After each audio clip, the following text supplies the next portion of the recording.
Hello, hello, hello.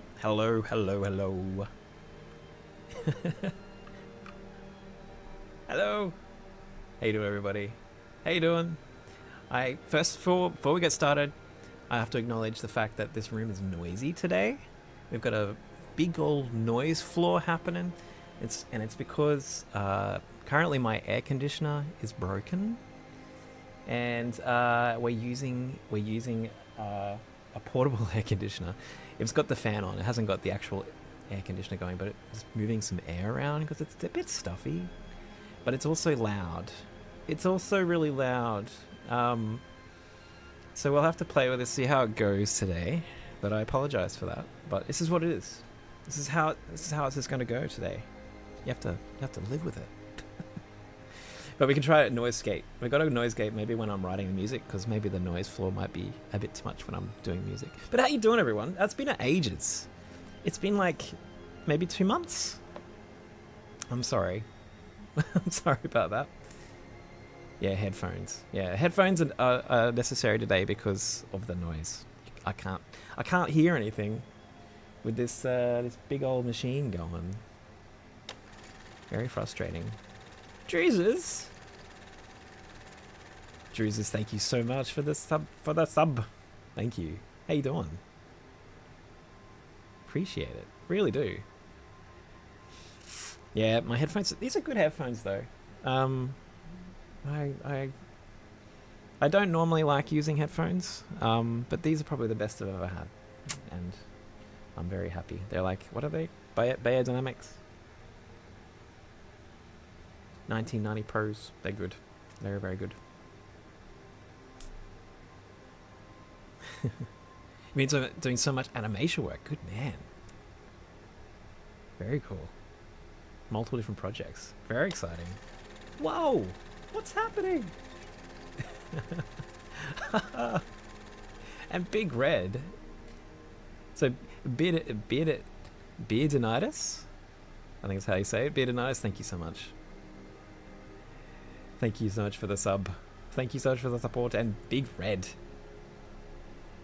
Big ol' super chat. Just want to give you a massive thank you to all you do. So it's called the last big release for my stuff. Oh, very cool. And it fit perfectly. Probably my favorite release all year. And your work hugely impacts that. Thanks, Big Red. I'm so happy that you're finding useful music. That's the whole point of it all. It's very exciting. Very happy to help. Whoa. That vibration moved my camera, Maddie. Oh, really?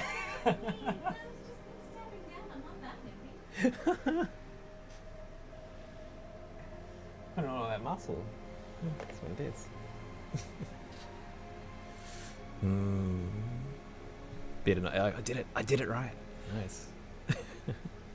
Beard is also good if it's easier to say. That's true. No, you're right. I don't know where I want the camera to be though. If the chat sort of gets in the road, I don't know. The mic is at full extent, so I don't know where to sit anymore. Anyway. Oh, that's awesome, Renato. Very good. Hope the book's going well. It's fitting depressing for the depressing sci-fi setting. Nice. Yeah, that's my thing. Depressing with a little bit of hope, you know what I mean? I made the cameo, yeah.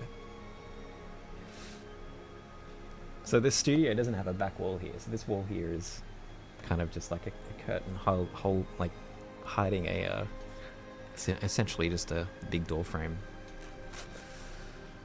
There's no doors, no walls. There's some walls, but it's a weird space. One day we'll upgrade to a space where I can have a room with 4 walls. I'll get there though.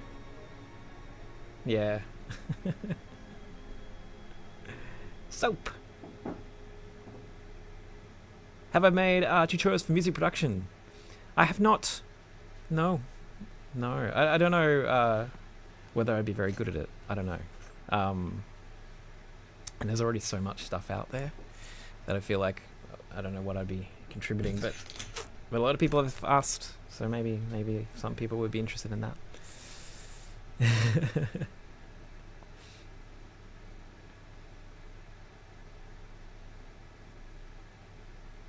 Expressing a little bit of hope is literally how the video ends. Nice, Big Red. You gotta flip it a little bit right in the end. Thank you, Alika. So how y'all been?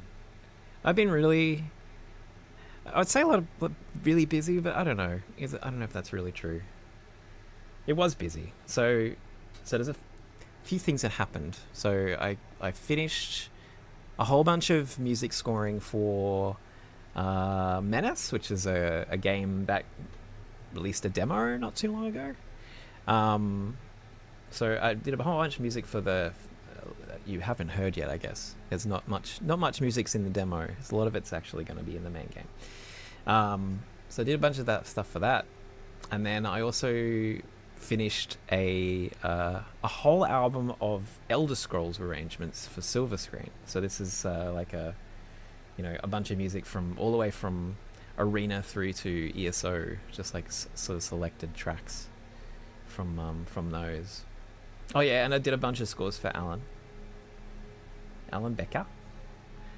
And I've been working on music for Falling Frontier, which is another game, a sci-fi RTS. And still working on that. And we're actually going to work a little bit on that today. That's what we might eventually get to. Yannick, how you doing? How you doing, mate? And then I went to Melbourne for a week. So Melbourne had its Melbourne International Games Week, which is like a whole bunch of like game development events all stacked, next to each other, leading up to then I think the final weekend is like PAX, the convention sort of style thing where the public goes to. But I did not go to that. I did not brave that because I was, already really I was exhausted by the end of that week. Sorry? I can't hear a word you're saying. Sorry, Manny. Too much noise. So I went to, there's an event called High Score, which is like music and audio for games, like sort of like a 2-day event for that. And then I went to what's called, I think it's called GCAP, the Games Connect Asia Pacific, which is mostly like game development. So like, actual game devs, coding and the business of games and things like that, which is a little bit different. Wasn't something I was I know a lot about, I guess. So it was really interesting to dip my head into that, and I mean, I wasn't sure whether I'd meet people. I mostly met audio guys, like audio music and audio, game audio guys. So it was good to meet people because I don't really know anyone in Australia at all. So it was really nice. It was good times, but it's so exhausted. Like that was 7 days or 6 days really, plus I had a day at the end to just kind of chill out in Melbourne. But so exhausting. I'm not really good at people. People are crazy, and it's a sap your energy. You know what I mean? Socializing is not my thing. I did, Yannick. I tried. So, thank you for the follow. Tried my best. Handed out a lot of cards, but met a lot of good people. And some people will be helpful going forward, I think. So that were good. Yeah. Considering I'm trying to be a game composer now for some reason, so this sort of suddenly happened that I'm seem to be fully stacked. But it is what it is. Yeah, Mela, how you doing? Internet fails? No. I'm sorry. Trying, yeah. I didn't try much, actually. They just sort of... I mean, I'm not going to That feels like I'm bragging, but it's like I didn't find them; they found me. So it's like the beautiful thing about the library has been that people find me. There's a lot of work that I don't have to do because of it. It's really nice. Falling Frontier looks so good. I agree, and it's getting better. Like I get almost daily updates from Todd, chatting about, showing me videos and screenshots of things he's working on. Oh, you're gonna be in for a treat. Door, how you doing? Love our music. How can I use them in my vlogs? You could just use them. So if you use uploading your vlogs to YouTube, so the idea of the library is that you just make sure you have to credit me for its use, and then it's totally free. If you're publishing your vlogs to YouTube, which most people are, just make sure you put the credit in the video description, because that'll make sure you don't get any copyright claims, because there's an automated claim system in place on YouTube, sort of check people are crediting me on YouTube. So just make sure the credit's there, and you should be good to go. Sort of Menace drop, the trailer thingy. Did you have anything to do with that? No. It looks pretty cool. Pretty cool cinematic. But yeah, I had nothing to do with that. No. They went to just sounds like some somewhat famous cinematic director. So I don't know who that person is, but I think it's something to do. Like they did maybe some Warhammer stuff. I don't know. So there's a bit of a vibe there. Yeah, it's a pretty cool cinematic.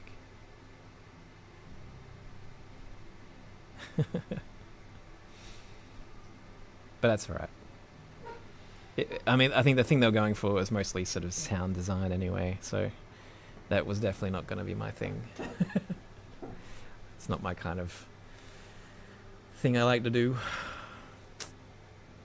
Proxen, how you doing? Yeah, it is good to see you too. It's been a while. Hey! Thank you, buddy. Appreciate it. 61 months, my gosh. Don't understand those who do 1 week of convention and did 1 day totally knackered. Oh, I know. Bunloose, it's just nuts. Last year I only did the 2 days, so like the game music part. So it was called High School. I only did that, and that was enough. But I braved GCAP. GCAP, I was going into it going as like, I'm just here to sort of learn, not necessarily like super hyper network. But it ended up being more networking happening there in the game audio sort of part of it than it was at High School, strangely enough. I think it's mostly like one of those things where if people don't know who you are, it sort of takes a bit of a while for them to warm up to you. Because I think Australia's sort of, it seems to me Australia's, game development scene it's a weird one. It's kind of small and big at the same time. I think it's big enough that like there's, some interesting things happening here, but it's small enough that everyone sort of knows each other. And so when you're sort of someone who's like, I've been overseas, and before this, I hadn't been doing any sort of game music stuff other than one tiny little game like 10 years ago or 20 years ago, maybe 20 years ago. So I was kind of just coming into this as like this sort of a weird outsider that no one really knows about. And so it takes a little while for them to warm up to you, feel you out. But once they sort of understand what you're doing, and take the time to like, because you do this, like you go home in the evenings and look people up, check out what work they're doing, and so they, people check you out and realize, okay, this is what he's doing. Okay. Finally understand you.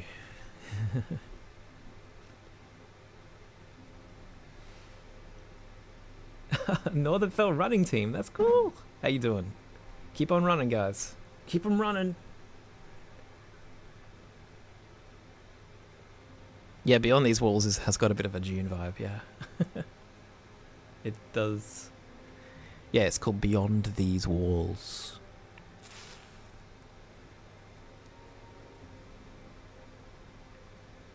So yeah, much like the country it's in, exactly, Big Red. It's one of those things. Australia's a interesting place. Being in Brisbane, it's like it's a little like most of the people involved in development are down in either Sydney or Melbourne. Melbourne's, I think, probably the biggest scene. I think it's mostly because they got a lot of funding. Like the government, Victorian government, puts a lot of money into like tax offsets and things like that. So yeah, Library Song Sams. I got to do some more Library Songs albums. I'm way behind. It's on the list. It's on the list. Also working on the next Animation vs Minecraft season album. Hopefully that won't be too much longer. Yeah, so we'll talk about the 4 Yannick. There's my air conditioner is dead. It died, and it hasn't been sort of either fixed or replaced yet. So I've got this like portable air conditioner at the moment. At the moment, it's not running the actual air conditioner part. It's just the fan. If I had the air conditioner on, it'd be like an order of magnitude louder. So we'll just live. We have to live with it though, because it's just too warm. It's too warm in here. We'll try. I've got a little noise gate on when I'm working on the music. That might help a little bit, so you don't have a noise floor when you're listening to everything. I kind of hate noise gates though sometimes. Like they're just like I hate the cutting in and out sort of feeling. But maybe we'll just have to live with it today. Hopefully at some point I'll get a new aircon or something. Really worried. Very worried that the landlords won't fork out the money. But we'll see. Will there be a library 10? Yes. And a 11 and a 12 and a 13 and a 14 and a 15. There's enough music that there's probably like 5 or 6 albums worth, which is pretty crazy. There's a noise suppression option. There's a noise gate. But I don't know. This is Streamlabs, so I don't know. Probably should jump over to noise suppression. Let's give this a go. Bop, bop, bop. Bop, bop, bop. How's that? Does it seem weird?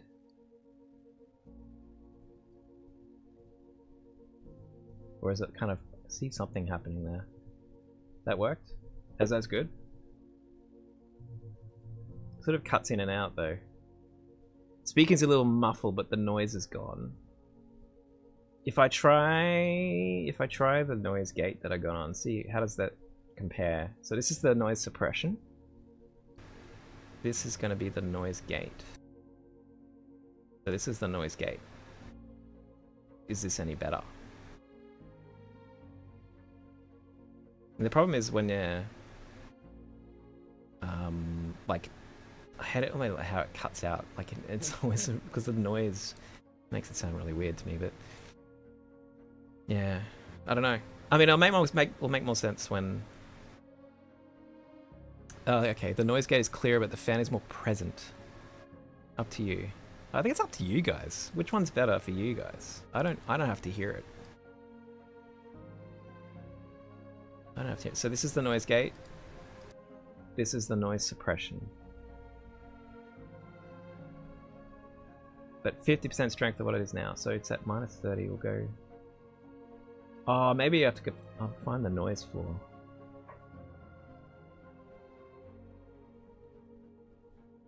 La la la la la la la.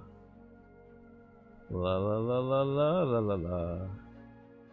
Is that any better? How does that feel? How does that feel? You cool with whatever? So easy, Big Red. Still muffled. Clearly it's trying to cut out the frequencies where the noise is. I don't know. How's the the game tunes been going? They're going really well. I think they're going well.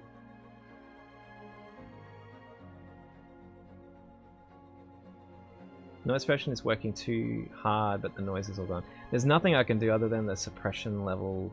There's only one slider. So... how's that?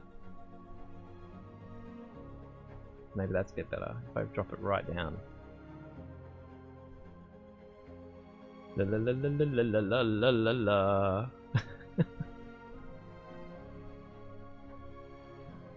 Well, I guess we'll live with that. I don't know. Maybe this is what it is, I guess. Let's just do it. Well, you want to write some music? Shall we do that?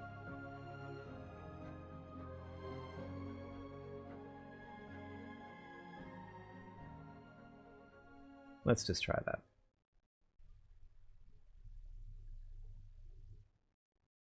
Yeah, I miss having a functioning air conditioner.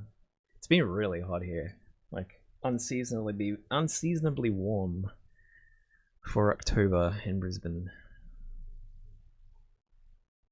Not a fan at all. I've been doing a lot more changed trainers at my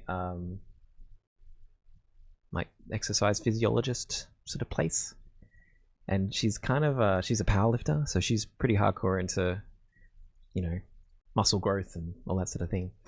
And the things that she's been changing up have, you know, the exercises I've been doing pretty intense, much more intense than I have been doing previously. And so it's been like hard work, and I think with everything warming up, I just constantly feel like I'm overheated when I'm working out.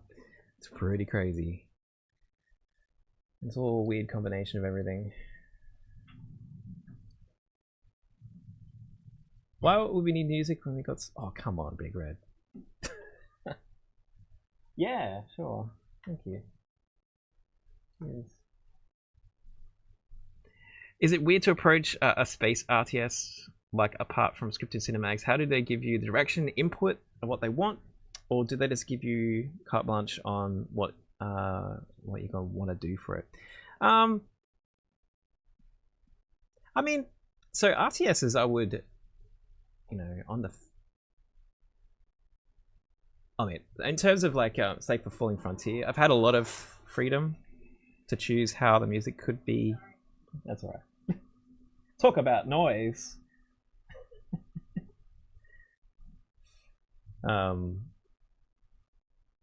What was I saying? Oh, I've got a lot of freedom. Yeah, very much a lot of freedom. But with Falling Frontier, we have sort of shifted direction. So there has been a bit more focus on shaping a sound that we feel might sort of fit the game better as it's been developed. So because these games take a long time, right? Like they have a long development cycle, and there's a lot of design choices that happen, you know, along the way. And so I've been involved with Falling Frontier for, I don't know, 3 years, maybe 3-4 years. And there was a lot of music that I wrote early on, but as the game's developed, things have changed, and so we're sort of slightly, you know, shifting towards a new kind of sound. It's not that far removed from what it was before, but yeah, I'll have a lot of freedom to sort of work within that though. And with RTSs, there is, you know, as long as you're not getting in the way of gameplay so much, like it's actually quite open. Like I feel like it's probably easier than, say, some other forms of games. You're sort of writing stuff that's ambient enough to keep you interested, but sort of also a little bit more interesting that you feel like you want to listen to it, you know, or have it in the background. I guess the aim is that, like, make sure that people don't want to turn the music off, which is, that's a good thing, but also not getting in the road of sound effects or the sort of the general gameplay. I think that's a lot of freedom with RTSs. And like same with Menace. Menace was a lot of fun. Thank you. I'll be honest, Oh, you're fine. Yeah, Menace was also fun. It's a different style. It's not really like an RTS. It's more of a tactical game. And so originally we had the music needed to be really just minimal because there's a lot of slow methodical thinking about how scenarios should play out. But it turns out like we're playing with the tone and the intensity. Actually, the more intenser tracks that I wrote on the scale of super intense to no intensity. It was probably the middle. It's not like it's like they're super frenetic. But actually the higher intensity made the scenarios feel more, I don't know, more intense, more like there was stakes in that scenario playing out. So it was interesting how that one was. It was less ambient, more, things that will help drive the scenario. It was, yeah. But within that as well, I had a lot of freedom to sort of have fun and play around with rhythms and motifs and stuff. And again, it's one thing like these you want music that you would want to listen to, I think, in those sort of situations. And Menace is different as well because it's level based. So like you're going into a scenario against a certain kind of enemy. So the idea with the Menace is that we had sort of faction styled music that would suit the people you were fighting. Whereas with Falling Frontier, it's much more open sort of progression. There's like it's one map that you're moving through. And so it's more like it's one sort of lot of music that will cater for the whole game, that sort of thing. Stakes indeed. There's not prog rock, no, not prog metal. There was a bit of guitar in there though, but just fake guitar,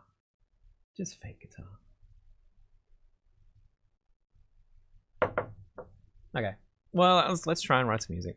So I'll play what I've got so far, and then with these tracks for Falling Frontier, these ambient tracks, I'm trying to write really long tracks. So they're like 12-minute styled sort of ambient tracks that will just waft in the background. That will then sort of crossfade between ambience and, say, combat tracks, which are styled similarly and styled in a way that like you can sort of crossfade between the two, and it just feels more like an intensity shift rather than like a wholesale sort of change in track, I guess. It's the idea anyway. Not a lot, no. We're keeping it very simple. I mean, Menace had none. There is no dynamic mixing. In this one, it's very simple, just crossfading. We're just keeping it simple. It's like we tried a few things, and it's like how far do we really need to go for it to really still be successful? And it's actually probably not that far, at least with these kinds of games. That said, the next game. So I can't talk about it quite yet, but I'm working on. I will be working on a game that's with a much bigger developer in the very near future. On a game that's been announced already, but I won't talk. I don't know if I'm allowed to say what it is yet, but it's gonna have a lot more dynamic music involved with that one, which scares me a little bit. But I'm not fully responsible for implementation, so hopefully, yeah, it is actually Yannick. Oh, you know too much. You know too much. Yeah, maybe not that big, but you might have heard of it. Helldivers 3, yeah. I think they've got their composer. I think they've figured that one out. Don't you reckon? But anyway, it's a bit scary, but I'll be fine. They seem confident, so as long as they're confident, right? Anyway, let's listen to some music.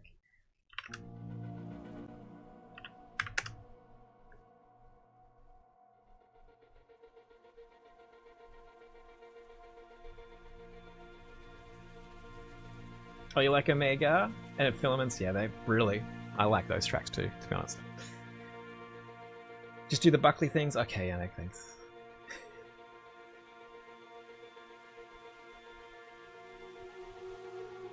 Arpeggiated FM8 all the way. That's what I'll do.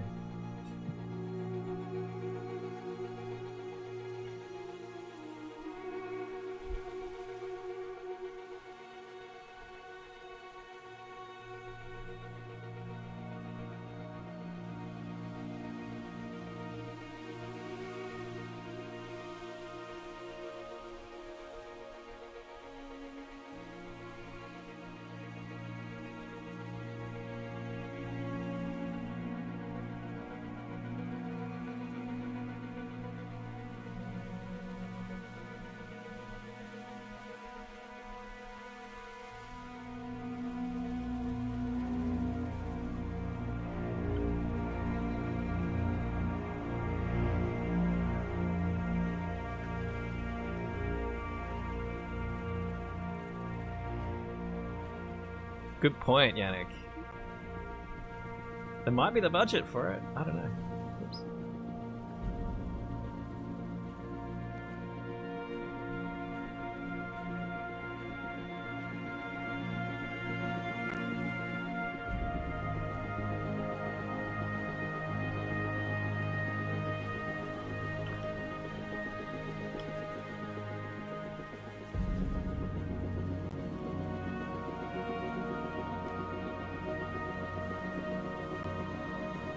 Glitchy.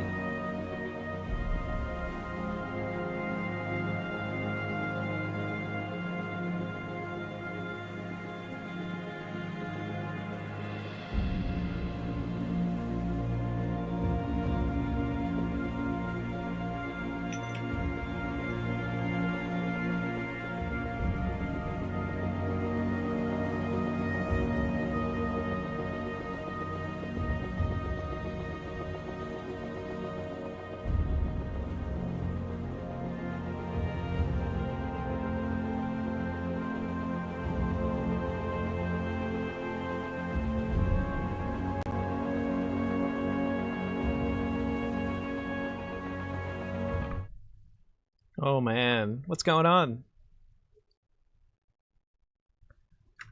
Okay, this is new. Normally this isn't an issue. I'm gonna close some stuff. See if this helps.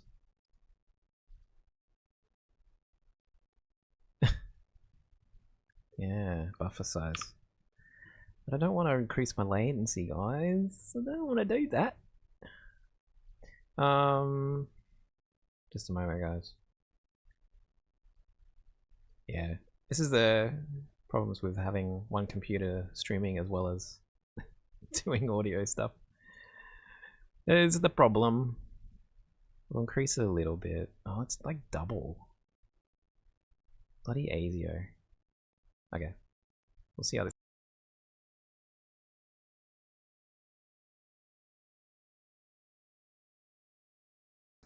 Just to be safe. Yeah, maybe we should freeze some tracks too. I agree. I never freeze anything.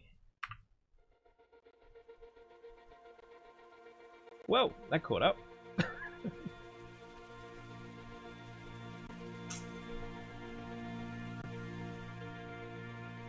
We'll get to the theme part.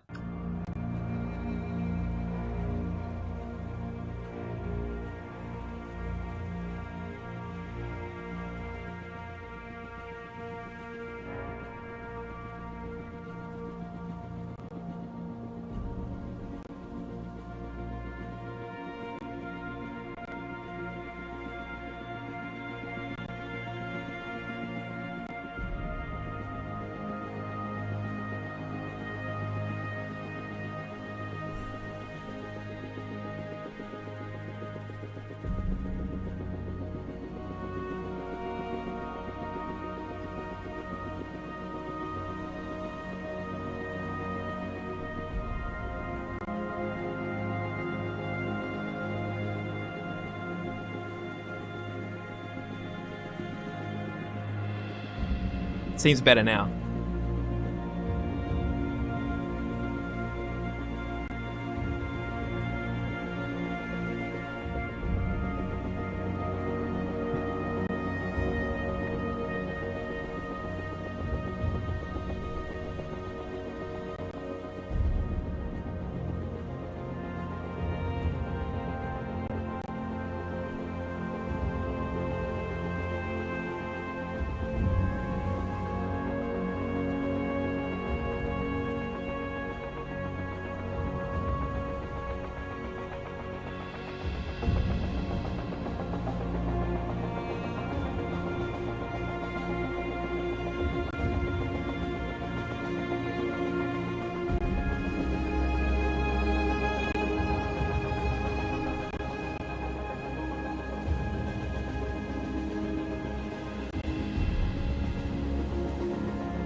Oh no, I ruined the theme.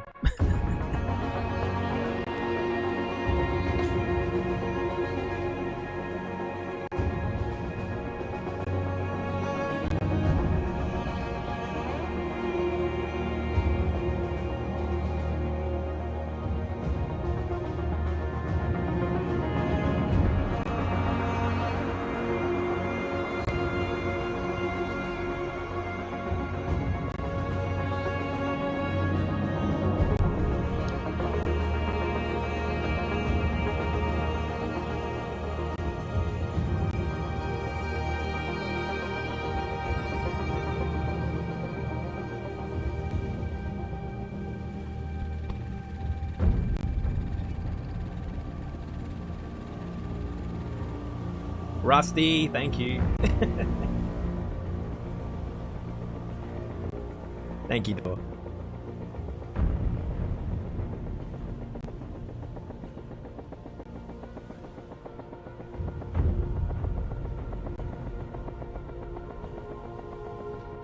Oh, damn! I keep on clicking on stuff. I can swear on stream, can't I? I'm allowed to.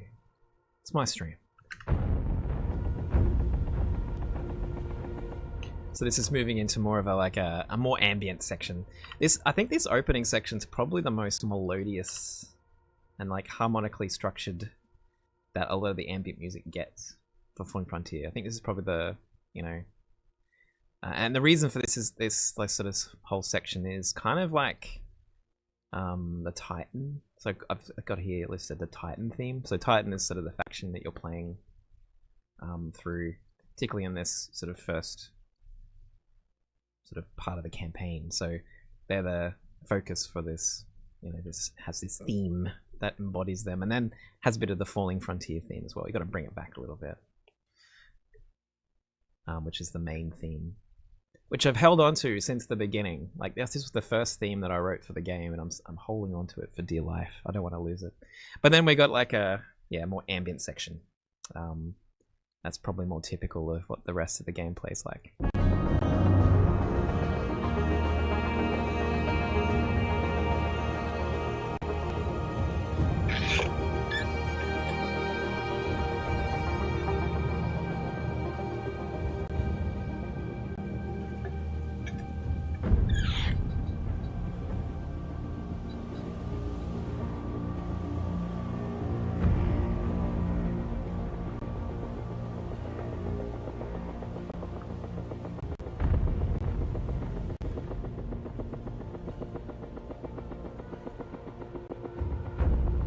You'll also have the soundtrack, Millie. You don't have to buy the game if you don't want to.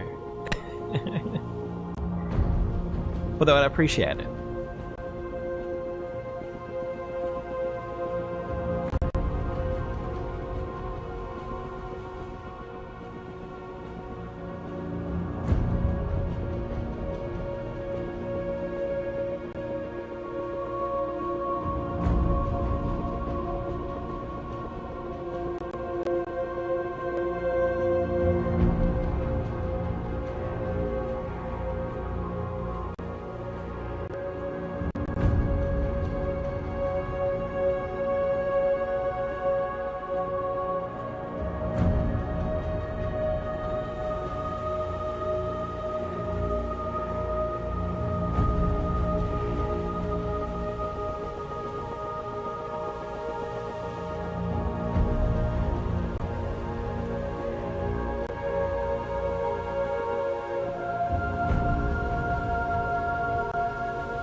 synth kind of starts a bit too loud, comes in too loud.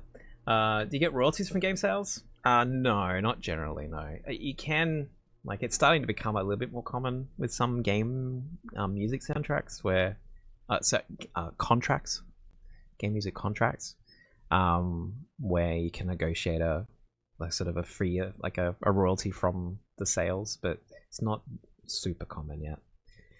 So mostly it's just through like a composer fee. Yeah, so like an upfront payment, or a payment per minute, which is what I usually write as sort of a flat rate. Yeah. Where's the synth? Yeah, not trying to play games anymore. Usually too busy, literally making videos. But Falling Frontier is something you'll make time for. Nice. Should be hopefully a special experience.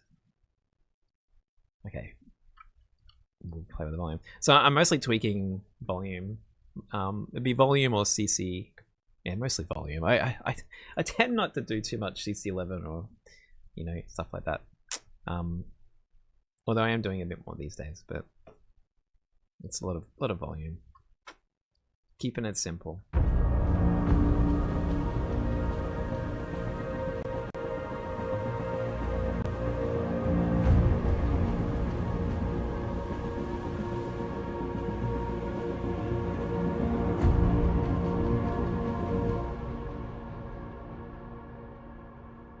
Yeah, but I think Bun Loose, the RTSs are kind of making a comeback. Like, there's some games that really have hit home. It's trying to figure out how to, capture what a current audience is looking for in an RTS. I don't know exactly what that is, to be honest. But I mean, a lot of strategy games are doing their thing at the moment, which is nice. I think it's nice to see. I think Hooded Horse are being a really good. Who's the publisher? As a publisher, been a really good sort of guiding light for finding the right kind of games. There are a lot of games out there, but I think they've found good games to support. I think that's really good.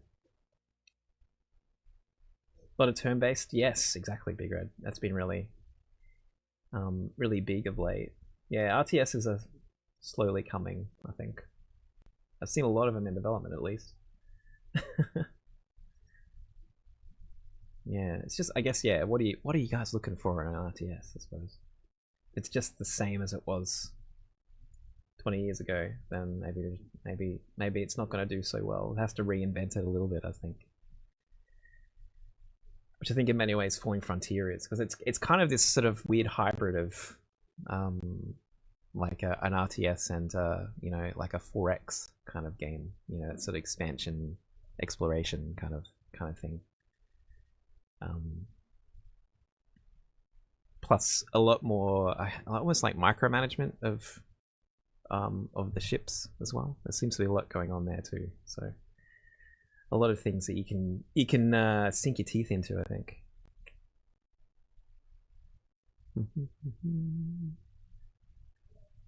I don't know what Millennium Dawn is, Hunter. What is my flat rate? It depends. It does vary. Not everyone can. I think my agent. I've got an agent now, but not really. Like, I do, but he doesn't like find gigs for me. I have to find the gigs, but helps me negotiate things. And he has a certain rate in mind because he needs to pay himself as well. But not all projects can have the budget for it, so it really depends on the project. So you guys still getting audio glitches, are you? Do you want me to turn it off? I'll turn off the noise. Because I'm not hearing anything on my playback, but maybe it's happening on your end. I'm sorry, guys. This is not great. We just turn that off.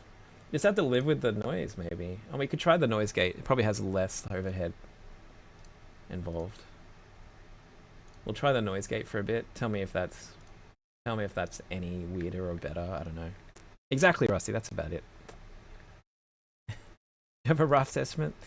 Oh, I hate talking about these things in public. But it's like, I don't know why though. Because I feel like these things need to be shared. So it's like, I mean, a very average game composer rate, which everyone's kind of accepted, more or less in the games industry, is $1,000 US a minute.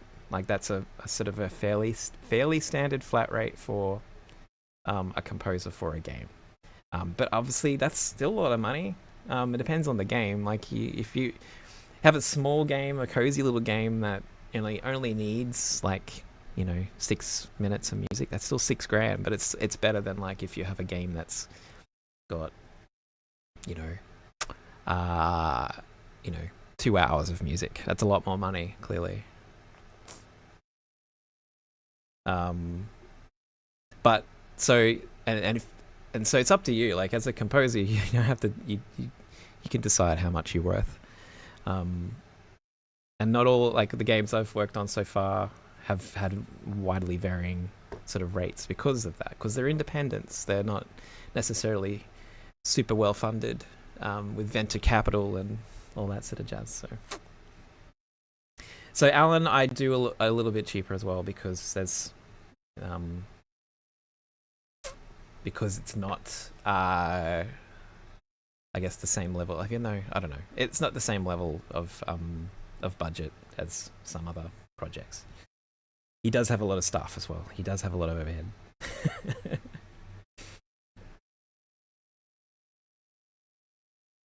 So it's more closer to the $700 mark a minute. But yeah, I think for games at least that's fairly standard. And it's also not everyone, as I said, not everyone can afford that.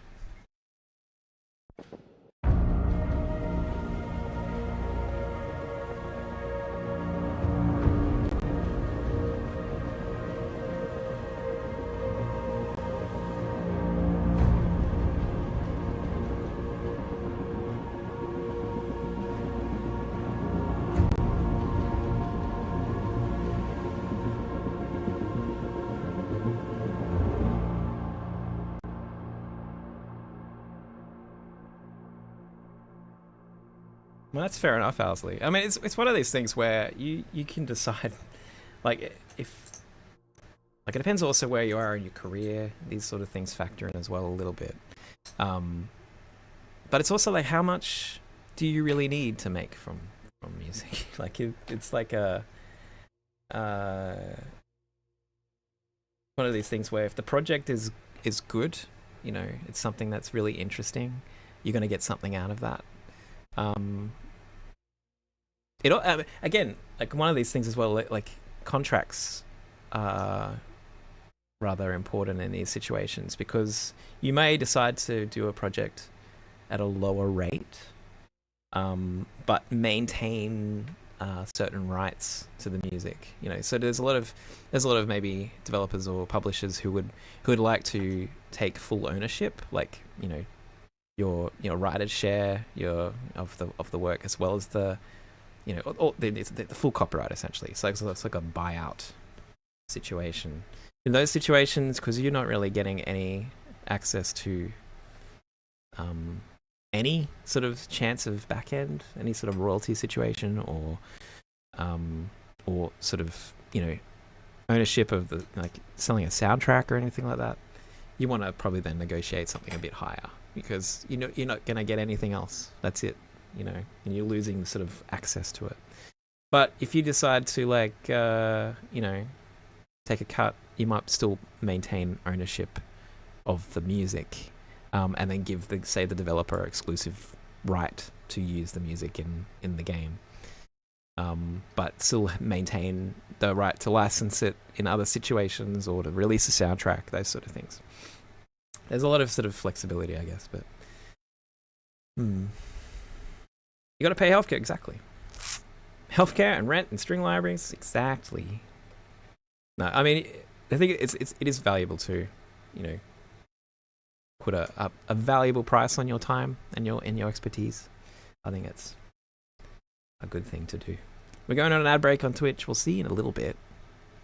Seeing a little bit, folks. Hang in there. Okay.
Maybe a change happening there, maybe. How's the noise gate situation, by the way? So we've changed over to noise gate rather than noise suppression. Is it alright? I know that the noise is probably still a little louder when I talk, but at least you might not get the noise when the music's playing back. That's hopefully what I'm hoping for anyway.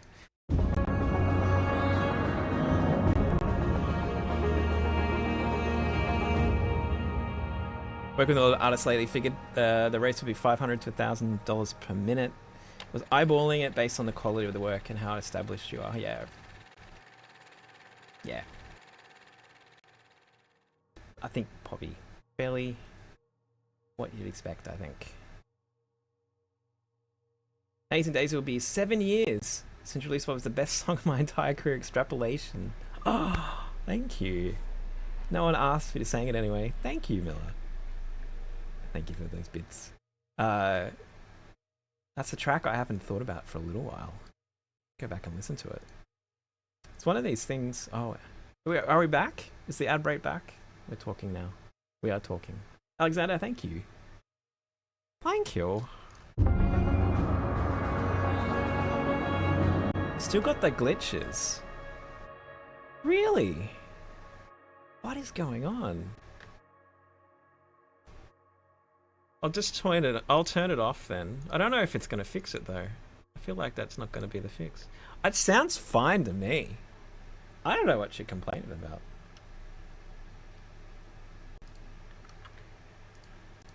Okay, so I've turned it all off. If I restart OBS, we'll just have to start the stream again. It's the faults in the compression sending it to Twitch. I've heard it on other streamers also saying that. Wow, really? Maybe I should open up. How about YouTube? YouTube? Do you hear anything weird? Because this is running through Restream. It could also be a weird Restream thing.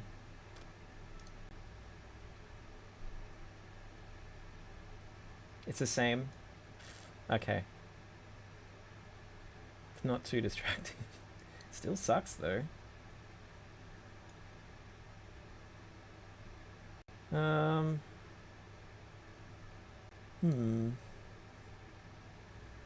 I'll just turn off. So I'll just turn off the noise gate. Hello, Yannick. We'll play the music.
It's not bad though.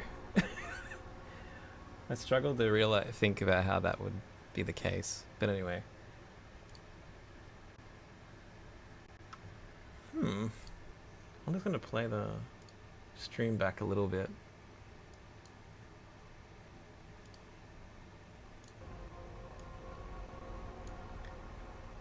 It's not bad though.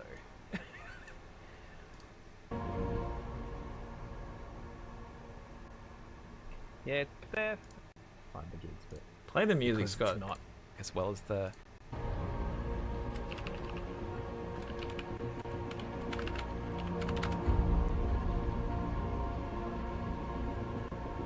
Yeah, okay.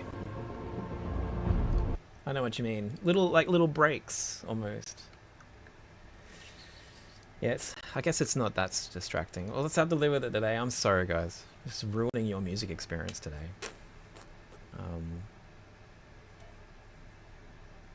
Definitely not ideal, though. Thank you, Kian. I'm glad. Make music. Everyone needs to make more music, I think. Technical difficulty stream. I hate that. Well, doesn't everyone's viewer count go up when everyone does technical streams? Because everyone has something to say. Oh well, I don't know how to fix it today. I'm gonna have to because the thing is I can't hear it here, so it must be definitely on the encoding side as it's pushing out. Maybe I should get a second computer.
So maybe, I don't know, maybe putting the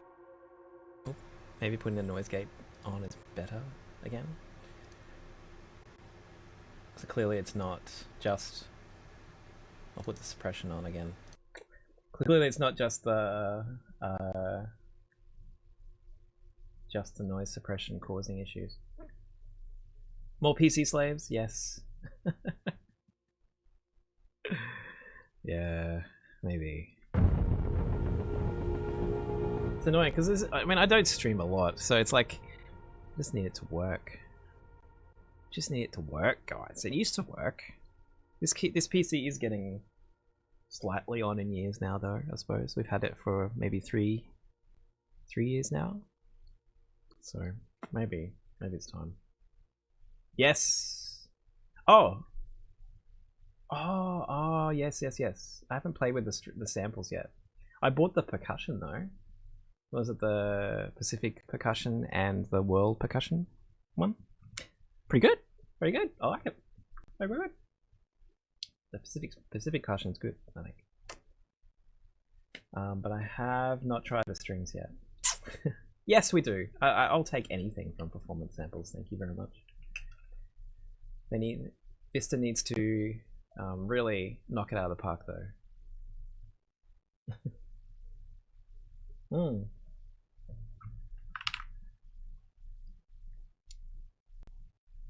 What are we doing? How's this looking? I mean, we are reasonably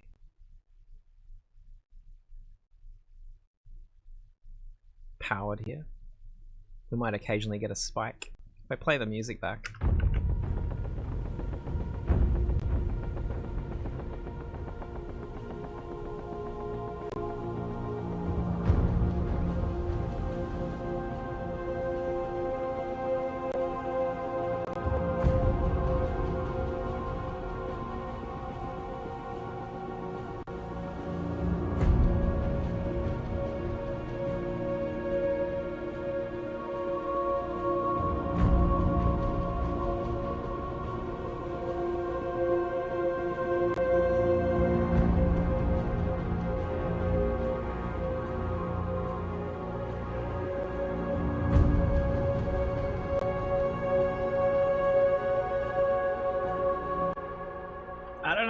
I don't know what's doing that then. I guess you could, Yannick. I could make a full performance samples orchestra. Yeah, because I got the strings, I got the brass, the winds, and the percussion now. Here we go. See what it sounds like. There's still certain patches, like the brass. Not all the brass I'm super happy with. And the winds, I still also haven't figured them out. They haven't slotted into my template as easily as the strings have, which is a bummer.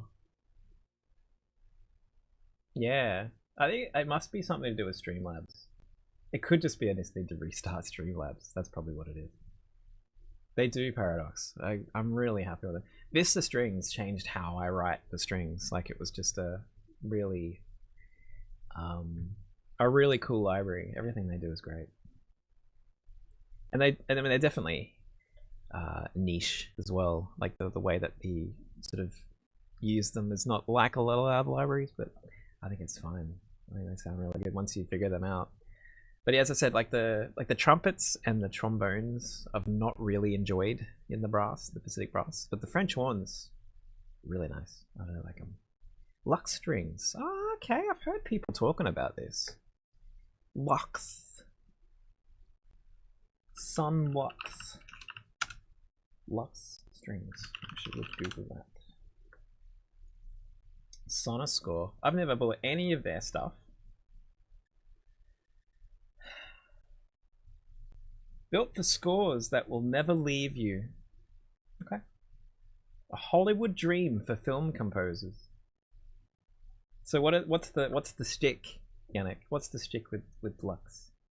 This is what Lux is, guys. 499 euros. Like,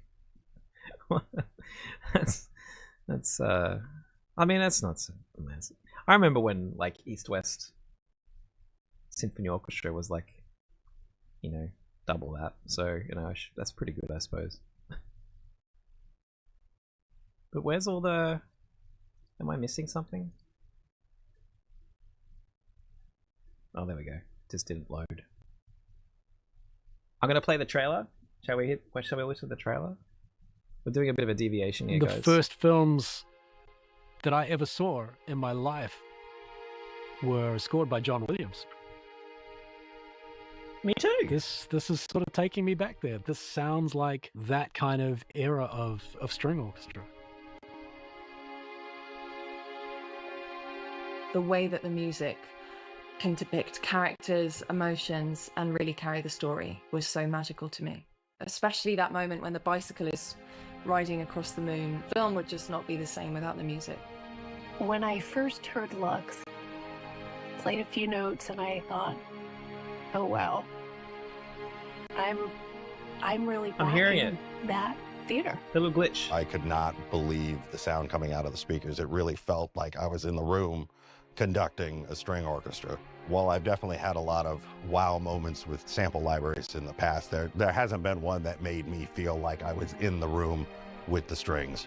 They're It's not hyping very it. often that a library like this comes along and really takes string writing to the next level.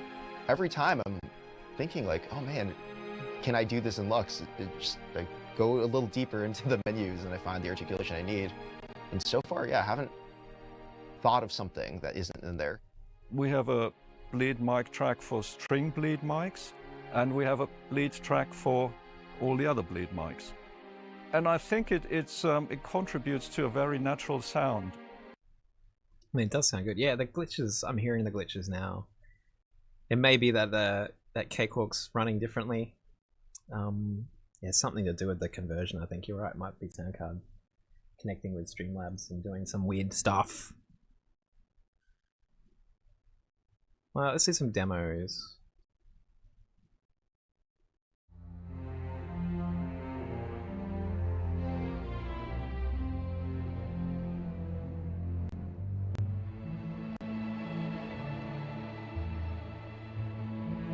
Right, bun loose.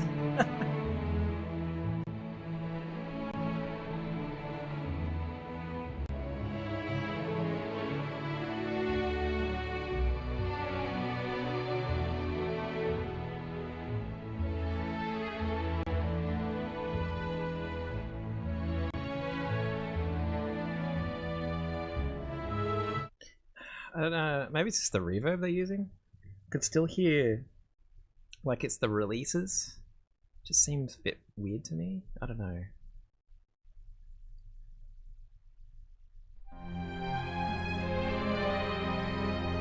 That's nice.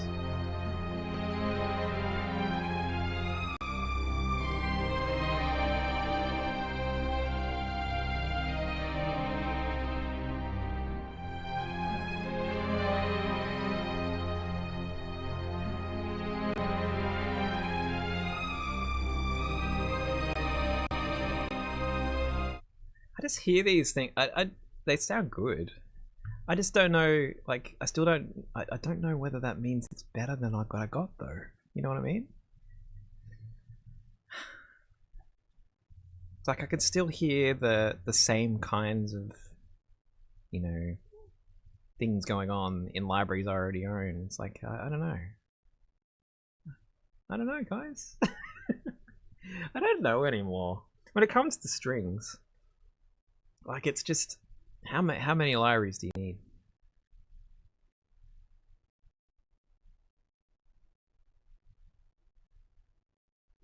I don't know. I mean, what kind of articulations do you get?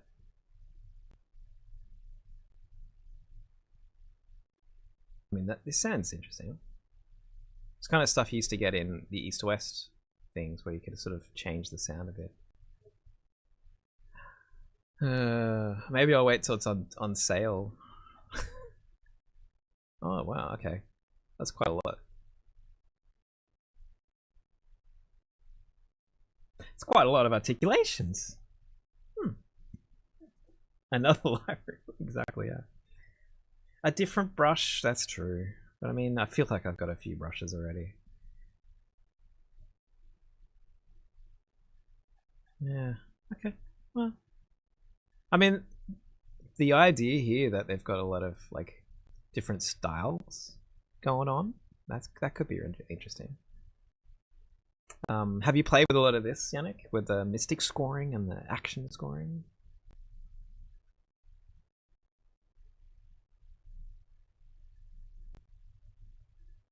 Yeah, I'll keep an eye on it.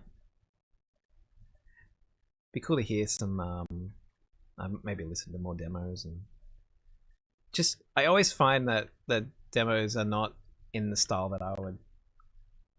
I don't know. I always find demos never really tell me what the library could do.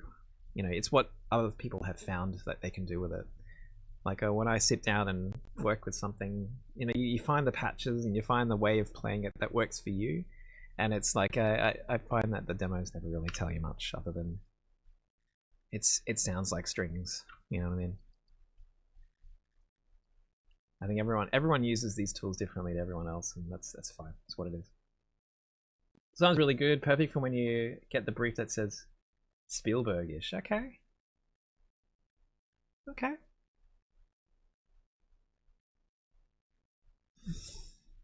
Well, I'll think about it then. Thank you for telling me about it. I'll have to ponder some more. I mean, I got the money. I got the money lying around. I could just buy it. I could just buy it.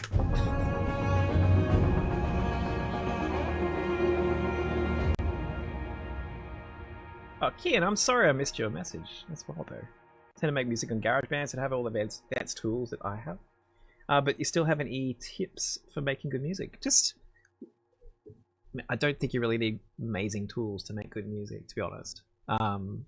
Just use your ears. I think the biggest thing about writing music is actually listening to music and listening to your own music as you're writing it and responding in a way that is creative and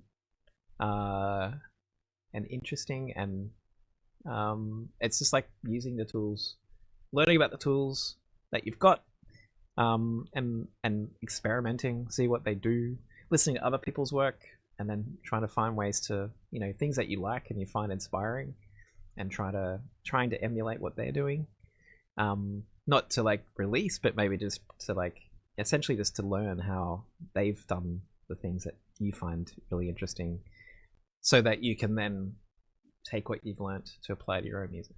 It's like a lot of listening, I think. A lot of listening and analysis. That's a lot of composition, to be honest. What strings do you recommend for faster articulations? Depends on what kind of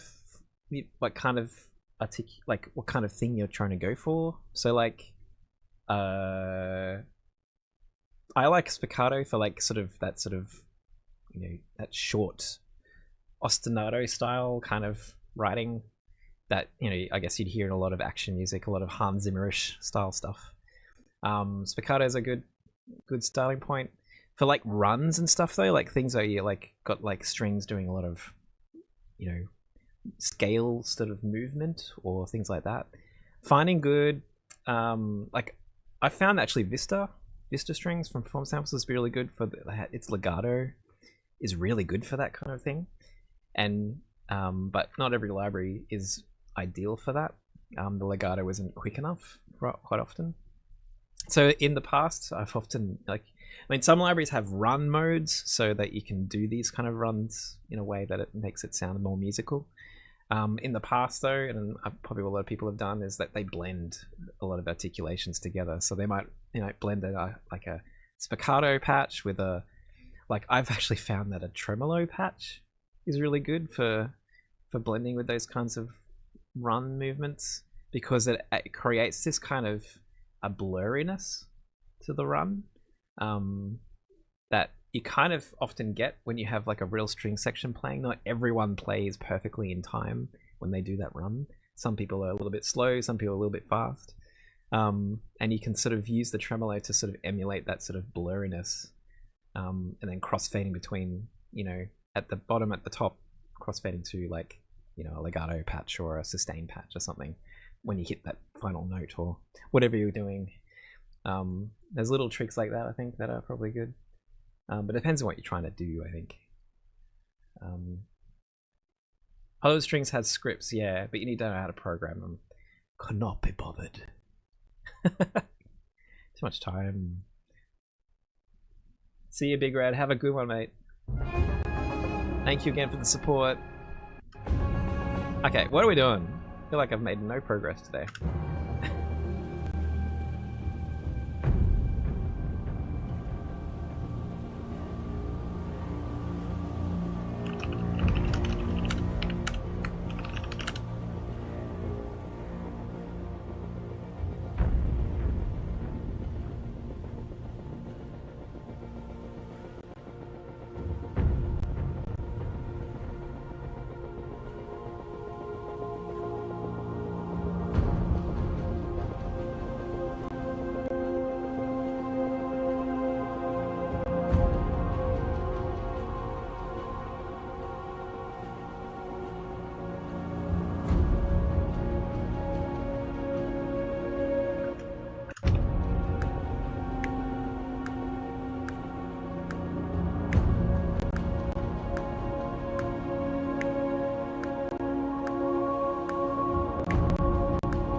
Munley's sleep well.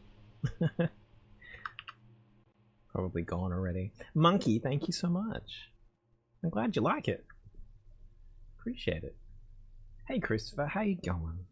How's life?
I know your pain.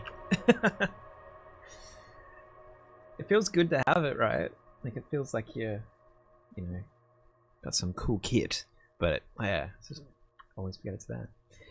It's annoying though, is with like some of these patches, I like to do a lot of pitch bending, and so like it's good. It's easier to use the keyboard for that because of the, you know, the ability for it to go back to center again. And so it's just easier to do it over there. But yeah, I'm trying. I really am trying to like use this controller whenever I can. It is more convenient. Like from a working perspective, like having it right here is much better than having to reach over to the end of the keyboard here for the mod wheel.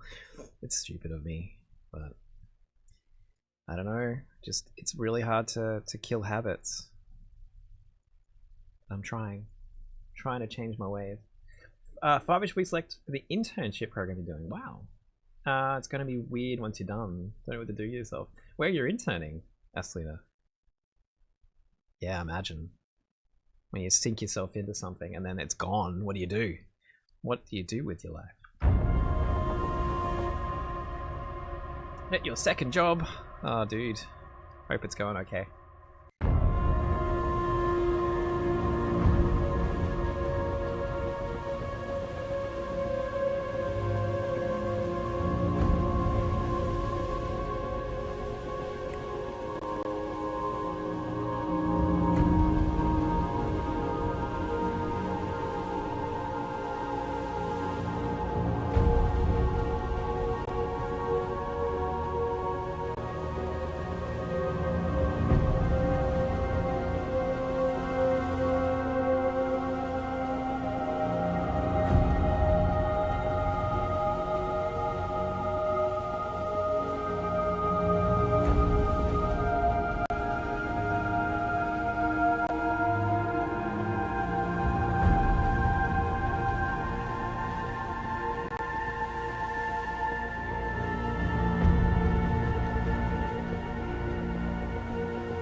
Oh yes, all the daylight savings change.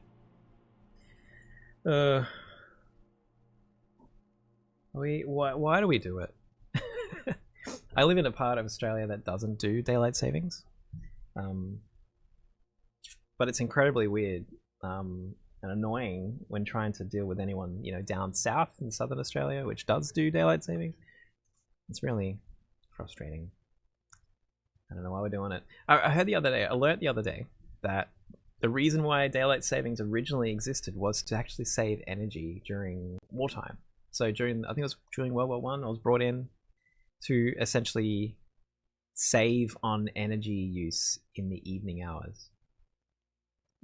So it could be used for manufacturing and whatnot. That was the point of it. We don't need it anymore. Like the actual the amount of energy it saves now, it's very, very, very minimal. So it's like that's the reason. It's nothing to do with the, like, obviously when you're growing up, it was always told it was like something to do with the farmers. It's about the farmers, but no, it's not. It's not anything to do with the farmers. It's just this weird system that doesn't go away. Some places have stopped, yeah. Yeah, we used to have it here in Brisbane, in Queensland. But it was like, it was during my lifetime at some point. They just stopped. It stopped. Starlight Warrior, thank you. Unbelievable I can use it for YouTube channel, which aims to help with those who are struggling. Thank you so much. Very heavily feature your work. Thank you. I'm glad you found it useful and I can help your channel out. That's awesome, man. You want out of daylight savings? Hell yeah. It also makes it harder. Like I've been having meetings with folks in Europe, and they went recently to summertime, and it's like it means that it's already inconvenient for people in Europe. In like I have to like, you know, wait until 5 p.m. my time in to have that meeting that's anywhere close to like normal daylight time for anyone in Europe. The time zone thing between Australia and Europe is just horrible. But with the summertime change, it's like an hour more, like hour later for me to make it the same time. Like it's just like, so I had a meeting on Friday at 6 p.m. You know, on a day where I really just want to go and have a beer. You know, I want to clock off and have a beer. But it's like, no, 6 p.m. You got a meeting. No. Anyway, it's Australia. Yeah, I have to live with what happens with the, you know, being in Australia. That's what happens. Here's what happens. I think the other way is like I could be. No, it doesn't matter. It's just awful. No matter which way you do it. It's just awful. You got people asking for stems? No. No, go to bed, Yannick.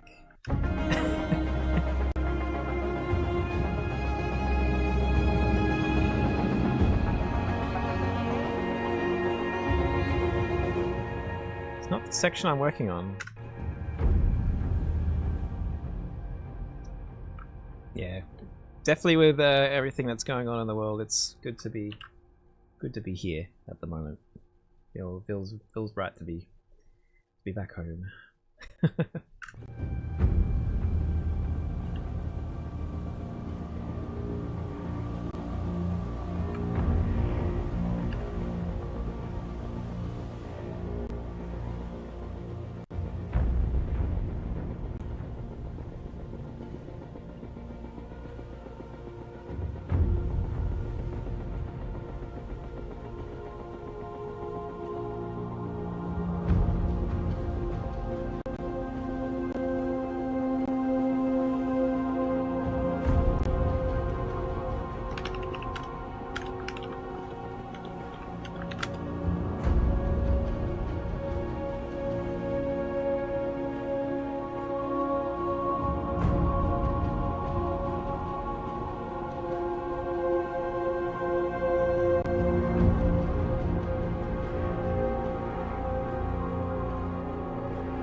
Rocky sir, thank you.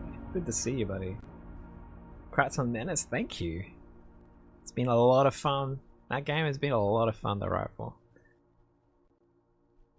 I can't wait for you to hear more when the game comes out next year. It's very exciting.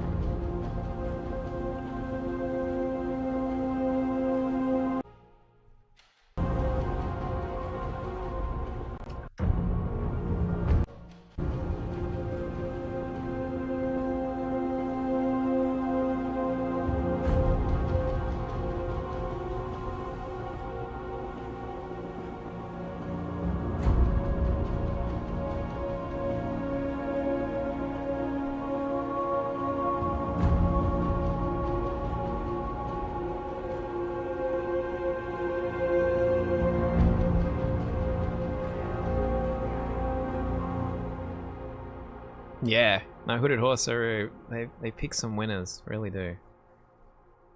They've got a good.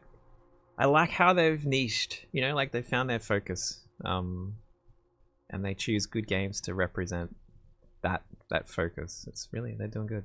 So this is, I'm working on music for another Hooded Horse game called Falling Frontier right now. So this is the music for that.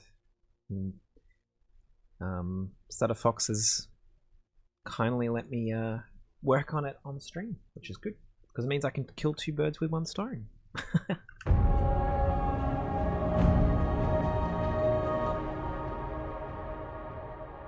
That's awesome, Starlight. Snowfall is a good one. Yeah, I've been working on it for a while. I think the game, it's one of those ones where it's, you know, mostly one guy, you know. He does have help now, I think, but it's mostly him slogging it out. It's not easy, man. Game, and it's a big game. Yeah, there's a lot to do, and it has changed. So it's like I did write a lot of music for it, probably, you know, over a couple of years, and you know, since then the game has, you know, come into being. You know, it's kind of properly formed. I'm gonna have a drink of water.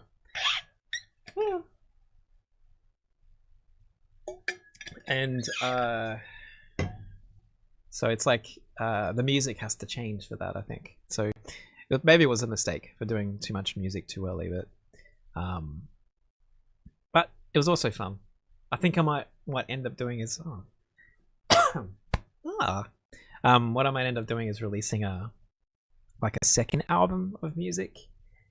When I release the score, like after I release the score, it's like a, you know, like music inspired by Falling Frontier or something like that. Because there's a lot of music there. It'd be cool to share with the world, you know what I mean?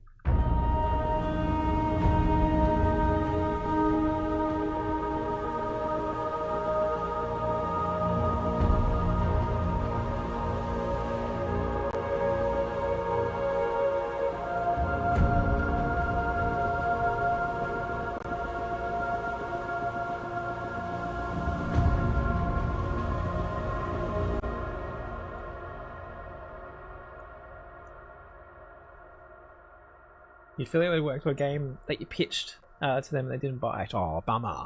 That sucks, Yannick. We could have been publisher brothers.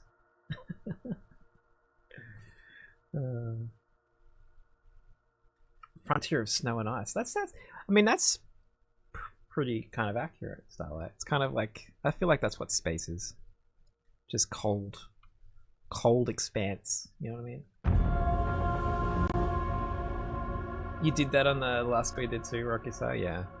I think maybe we're too eager. It's also one of these projects where, like, me and Todd, who's the developer at Stutter Fox, like, we've, you know, become pretty good friends, and it's like you do a lot of things just for, you know, not necessarily for the money, but for the love of the game and believing in what it will be, and And so there's a lot of stuff that I've written for it, but it's like, whatever. But we are much more focused now, which is good. And I think it's helped that the game is that much further along, that we can really decide what the game actually needs now.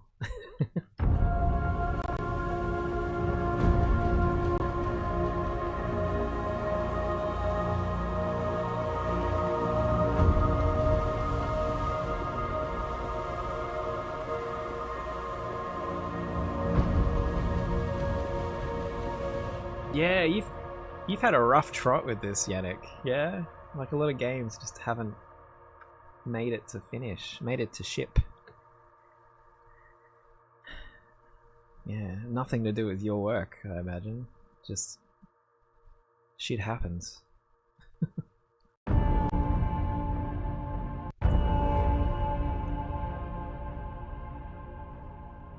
Have you at least been paid some? Like, did you get some upfront sort of composer fee or any from any of these?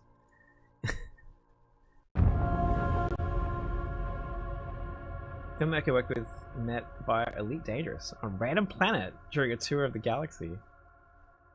Remain good friends, even D&D together eventually. That's really cool. Games, man. Games bring us together. It's so wholesome.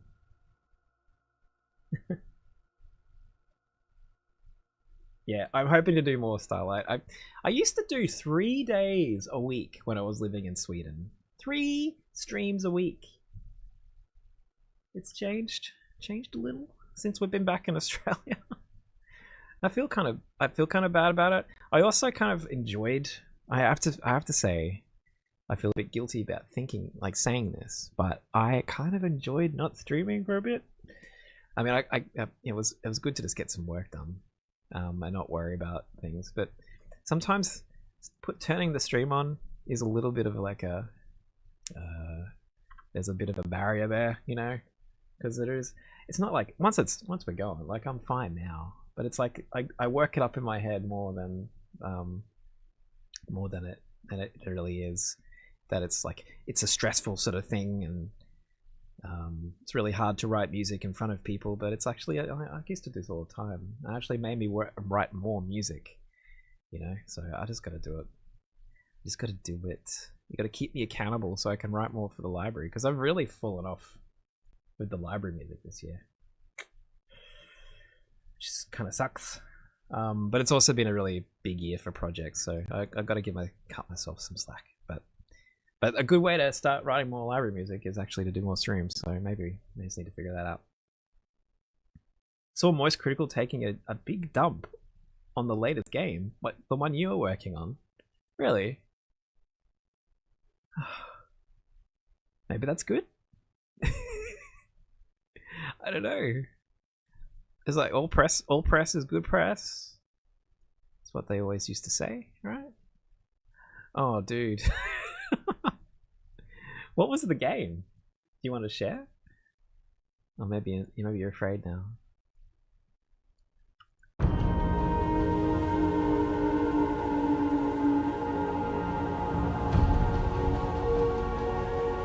Ember Sword.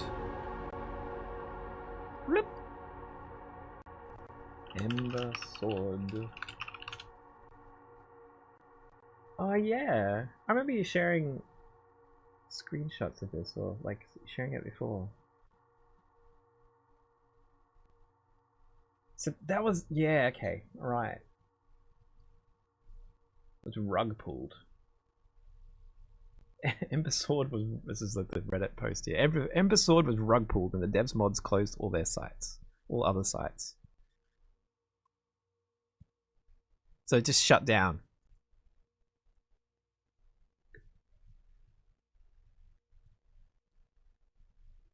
Oh man.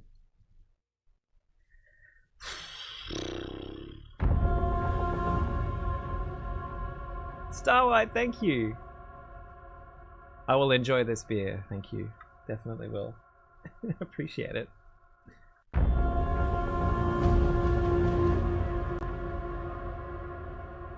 How much music did you write, Yannick? How many minutes?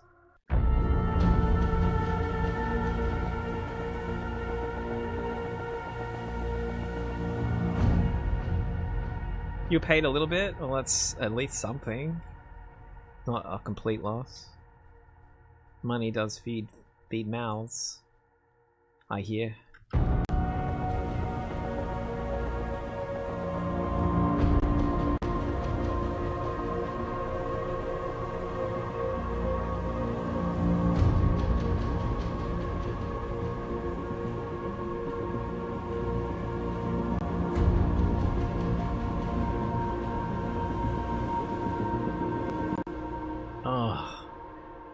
So it's even more than that.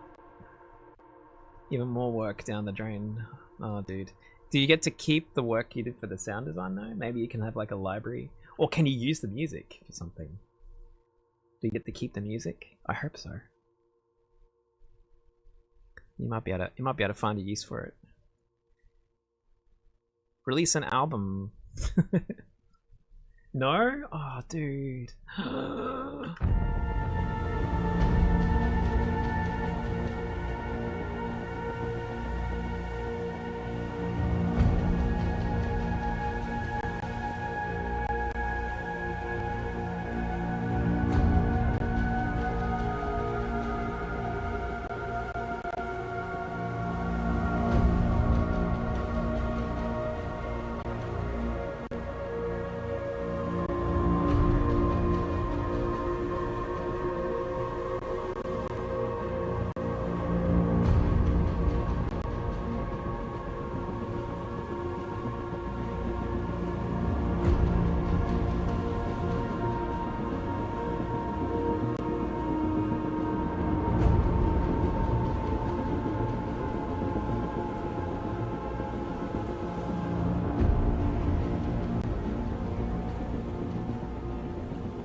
I'm really sorry to hear that, man. It really sucks.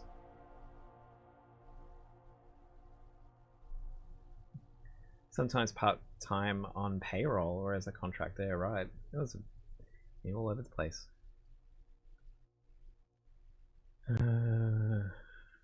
Had the opposite happening too, where CEO of the company got booted. A new CEO was absolutely abysmal.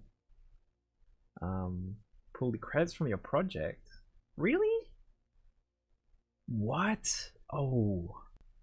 How they do? How? I don't know why people are so crazy like that. I don't understand.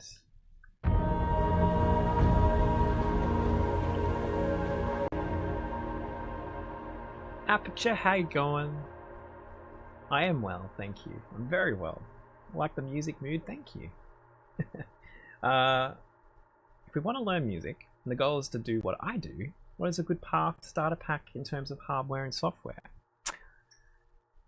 Very good question. I mean, if you like what I do a lot of like, I guess, orchestral style stuff. If that's kind of what you're into. There are some free libraries out there that you can get your hands on to sort of, try your hand on, this kind of writing. I guess first of all you need some kind of DAW. So I'm using Cakewalk at the moment, Cakewalk Sonar. But you don't have to use this. You can use, there's a lot of programs that do this. This is kind of like the program that runs everything that you're doing. So I load all my software into it, like my samples or my libraries, the sounds that I use. You need a bit of software like that. So there are plenty of programs out there.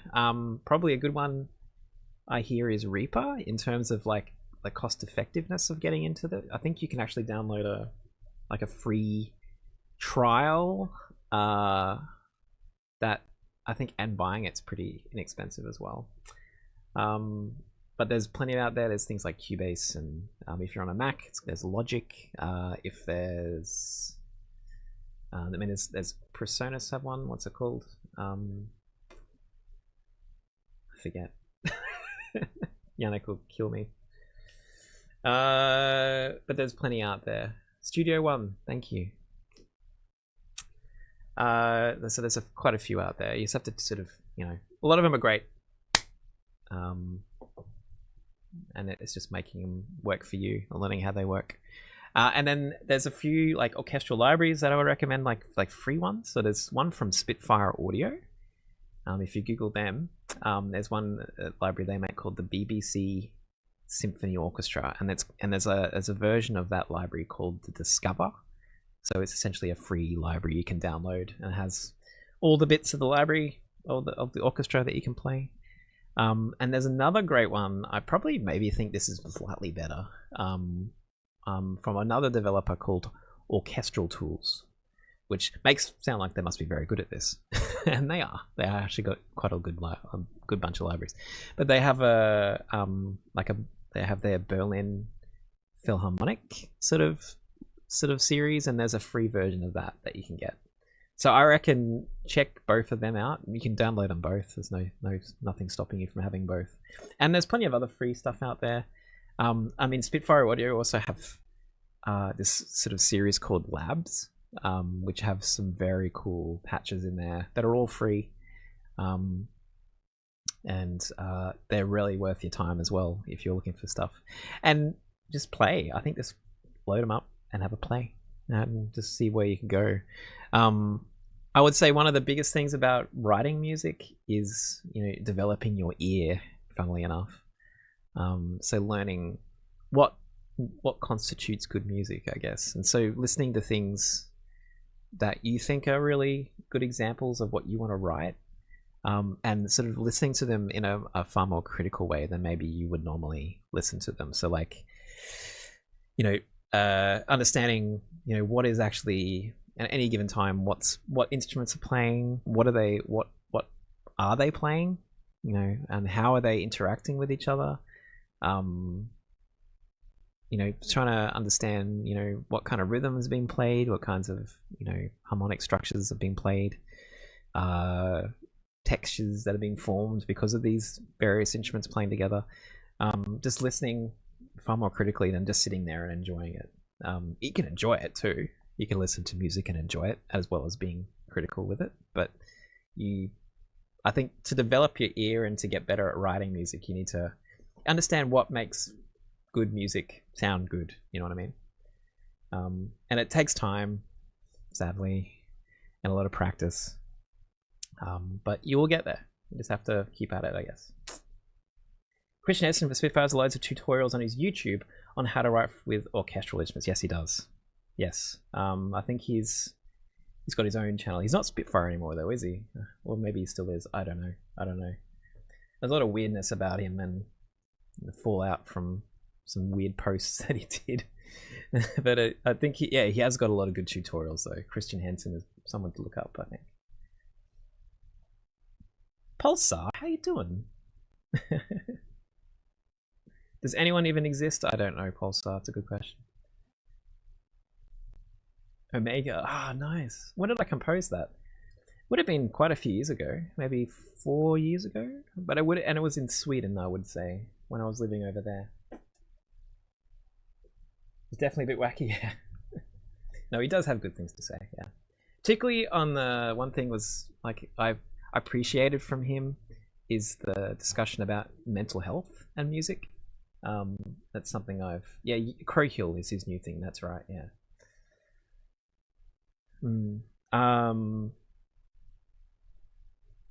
What I've appreciated his discussions. He's been a bit more candid about his sort of mental health and how it affects how he works and that sort of thing. It's a big part. I think it's one thing that not many people talk about, and no matter what you think of him, I think that's been a really a good part of his sort of channel. I think his YouTube stuff.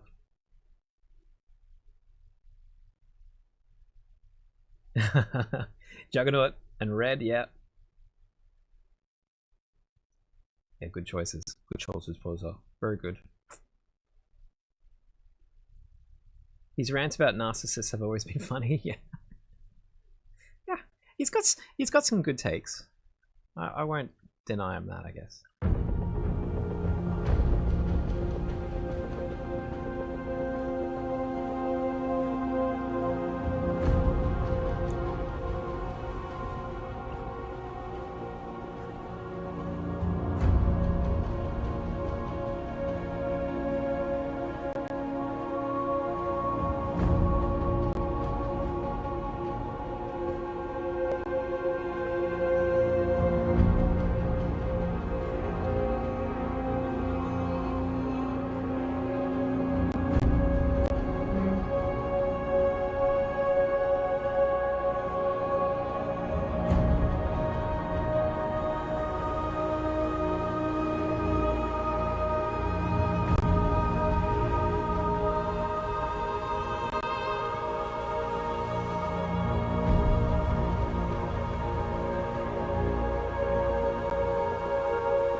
I think this will work. Play with some cello. Got a whole playlist, Pulsar. Oh, it gets plugged in Russia, really? Interesting.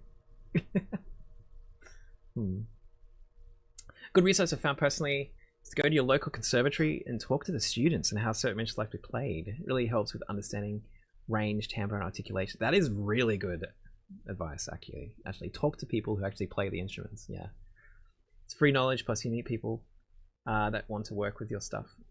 Absolutely, Rocky. Yeah, you're braver than me though. I'm really like, I don't want to talk to anybody. Scary. But you're absolutely right. Like learning how an instrument is played and what they can do, particularly these days, because you know, there's a lot of libraries that, you know, come bog standard articulations. You got sustains and, you know, a few short notes, spiccato, staccato, pizzicato, but the a stringed instrument, for instance, can play all sorts of different tones and textures, and depending on how they play it, you know. And you wouldn't know that if your only experience is playing sample libraries, because, you know, they don't always give you what, you know, everyone's using. Another thing I would highly recommend, if you're really into writing for orchestral music on a, you know, computer like I do, I highly recommend just going and seeing an orchestra. You know, going and listening to an orchestra play in real life. You know, me and my wife, we go to a lot of things, a lot of live performances here in Brisbane. Not only because we enjoy it, like it's fun to go to hear these things played, but it helps me develop my ear so that I can, you know, hear what a real orchestra actually does sounds like. Even though, so the big caveat when you're doing like, you know, MIDI orchestrations like I'm doing, is that you're not really mocking up a performance of an orchestra. You're mocking up a recording of a performance of an orchestra. You get what I mean? Like you're making a recording of an orchestra, which is different to a performance of a live orchestra. It is different. You know, the things that you hear in a recording are not the same as the things you hear in a live space. It's a little bit different. I hide in trailer music in the corner. You're very important too, Yannick. You are. But like it's a different thing, but it's still really important to hear how like a real orchestra sounds and how each section balances with each other. What you can hear clearly, you know, what comes to the front, what goes to the back, versus what's not so clear. One thing that it's really helped me develop my woodwind writing, mostly because you know, woodwinds are positioned, you know, like the way they sit in an orchestra is it's not it's embedded somehow. Like you hear it in the space, it's not super clear. It's not like it's right up the front in a lot of mixes, and a lot of and when it's performed, it's not right up front. It's sort of buried, and it's like a weird thing to describe unless you sort of actually see a real orchestra play. It's like something that's like you take away from those things, interesting little tidbits that help you create a better mock-up, I think. But it's also useful as to hear recordings of orchestras as well, to know, you know, what can be like. One thing that also what am I trying to say? I'm stumbling over my words today. But bringing back to the example of woodwinds, quite often I think a lot of people don't use woodwinds in their mock-ups is because quite often in recordings the woodwinds kind of get buried. You don't easily hear them in a lot of recordings, particularly when it's like really forceful big orchestra where everyone's sort of playing together. And so you can but you kind of miss them when they're not there. You know what I mean? They sort of add a bit of body to the sound, but you're not necessarily hearing, you know, the bassoon and the clarinet super clearly. They're just there. And so it's one of those things where you can write really sort of, you don't have to finesse the woodwinds so much in certain sections of your music because you don't hear them very clearly. They just add a little bit of something there. So there's a lot of like shortcuts and things like that I've learnt to add woodwind flavors without actually having to write, significant sort of lines and big sweeping melodies that the woodwinds will play and finesse them so much. I don't have to like work them like I would say the strings or something, because they're just there. They're just kind of adding a little bit of something rather than like being the feature. I don't know if I communicated that at all good, but it's one of those things. I think I think just go to listen to stuff. Please just listen to stuff. That's what I'm trying to say. Woodwinds are your weakness, yeah. They definitely too are mine. They're not the easiest to integrate myself. Playing the Vista 2 freebie now. There's a woodwind and strings spiccato patch. Okay, I'll have to check it out. Because there are supposed to be, woodwinds and brass, Vista brass. I'm curious. I'm curious what he's trying to do there.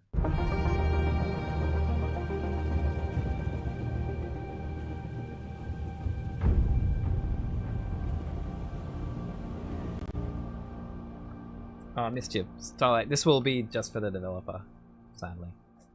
Not for the library. But yeah. But there will be a soundtrack, so you gotta listen to it at least. Do I know about Argent Metal? No, I have no idea. I have no idea, Pulsar. That sounds like it must be... It's like Doom related. Because it isn't like some Argent thing in storyline in the Doom games. So something to do with Doom, I reckon.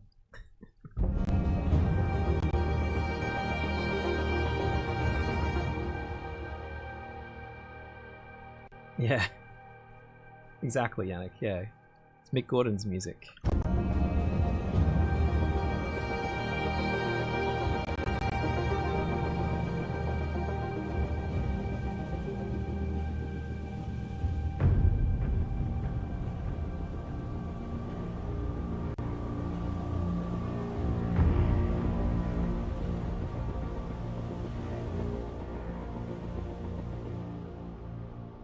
Oh, I do whatever I feel like, Rocky. Do you mean like, what do you mean by classical positions? Placing. I mean, no, I mean, I'm using all sorts of things in this track, synth and small sections of strings, and I'm not trying to do anything that's like purposefully traditional or anything. But this is because it's it's not for performance, so it's just like a soundtrack thing. I mean, I a little bit, so I mean, I generally don't mess around with the panning too much. A lot of the libraries, some of them are not so great, but most of the libraries come pre-panned, in that sort of situation anyway. So I guess in one way I kind of do. I do have like the strings, the violins one on the left, and the basses will be around to the right, that sort of thing. But I don't really focus on that too much, really. Moving the horns to the right has been done sometimes in trailer music. Really interesting. Rakira, thank you for the follow. How you doing? Real patient for classical positioning, especially the band plays angry in a live setting in a good location. Interesting. Okay. Okay. Love my songs. Thank you. I know you shall since the first day heard about me in the French actual tabletop. I think I know. Is it the Roll and Play? Yeah. They were using my music for years. Good folks. Well, I'm glad you like it. Welcome them in.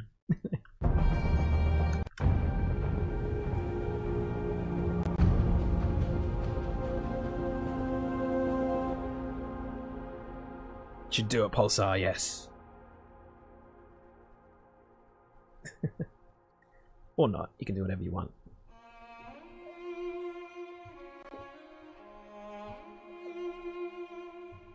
Can you believe it though? I'm not using Tina for solo cello at the moment. I'm using Pacific strings. So weird.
I don't remember what I did last time. Steve, how you done? Good to see you, buddy.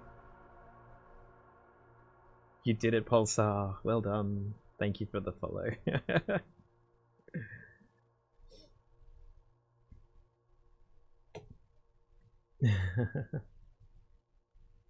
You're everywhere. It's crazy.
It's weird with the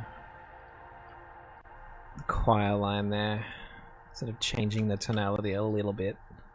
I don't know what I'm doing with this cello. I feel like I did, like when I did a little test, it was great, and then I'm doing this now, and I'm not enjoying it.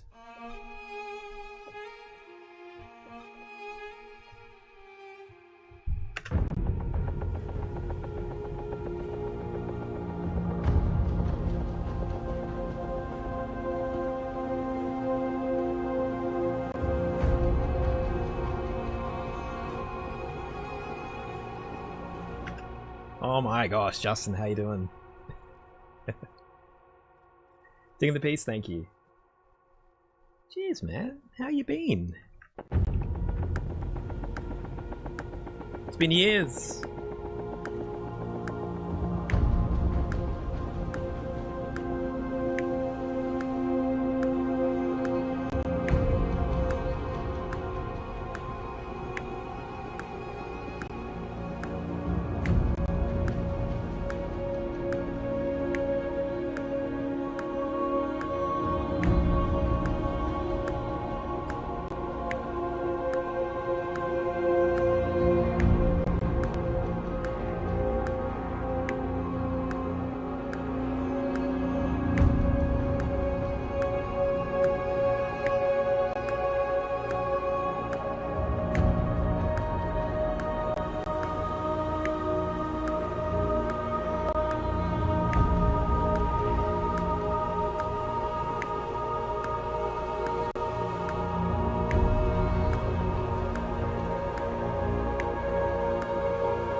saving.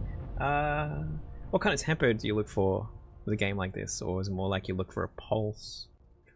It's probably played a bit. Yeah. I mean, for Falling Frontier, it's been a slower tempo. I mean, it also depends on the rhythms you're using. Like, that kind of can make it faster or slower feeling as well. But definitely Falling Frontier lends itself towards more of a slower sort of vibe. Mostly because I feel like a lot of how the ships move in the map, it's a lot more. It's just slower. It's just slower. It feels like more nautical, almost like you're commanding, like naval ships in that way. It's like that sort of slow movement, much more tactical, and having stuff that's really like much faster tempo just kind of gets in the road. Doesn't make it feel like it's quite right. So that's the approach I've taken here. It's just more on the ambient side, I guess. But I wanted to, like, I got a little bit of percussion going, a little bit more, synths, arpeggiated synths going on in the background to kind of add a little bit more of like that, sort of anticipation of things. Because it can get tense, like the combat, even if it is sort of slow and methodical, it's kind of, it kind of can get a bit chaotic, and you want to feel that, like, the intensity, when that plays out. So it's a sort of fine balance, I guess, between that sort of slow, plodding ambience and frenetic energy. But it helps to play it in context, like play a bit of the game, see how the music feels with that sort of vibe, and then adjust accordingly, we've done that a lot, I think.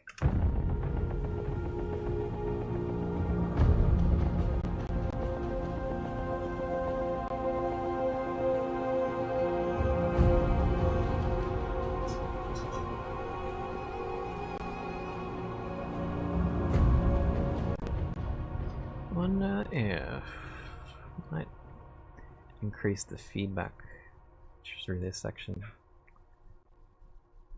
so it feels more wafty feedback. See how awful this sounds.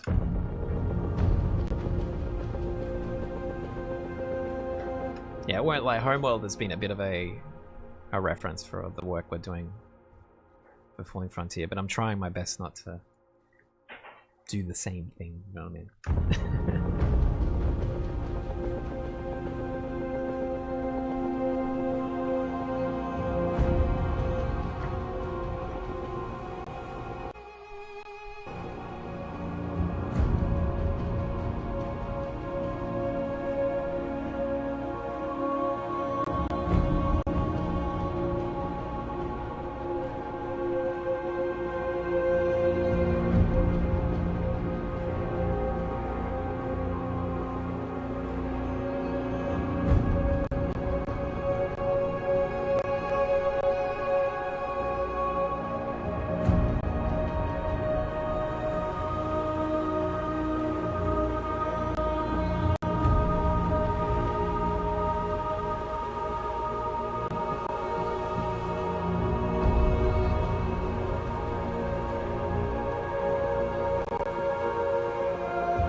I'm not so sure, Okusai, actually. No, I don't know. But if there is, yes, let's do it. I'm horrible at strategy games, though. Been playing the Menace demo. I'm awful. I'm awful at it. But I did manage to get through to the end of the... well, I don't know if I survived the final encounter, but I got to the end. That was pretty good, I think. I need more practice.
Make a mark here.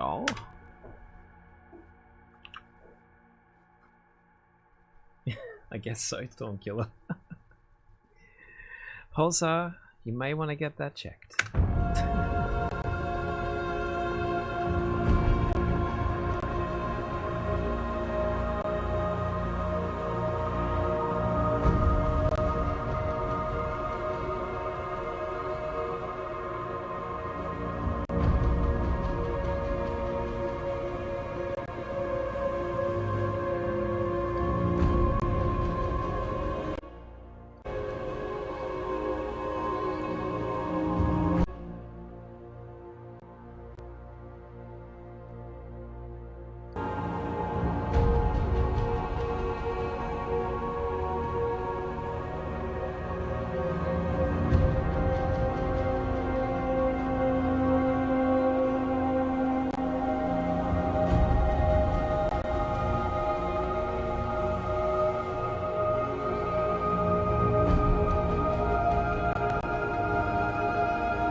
How long have I been writing for?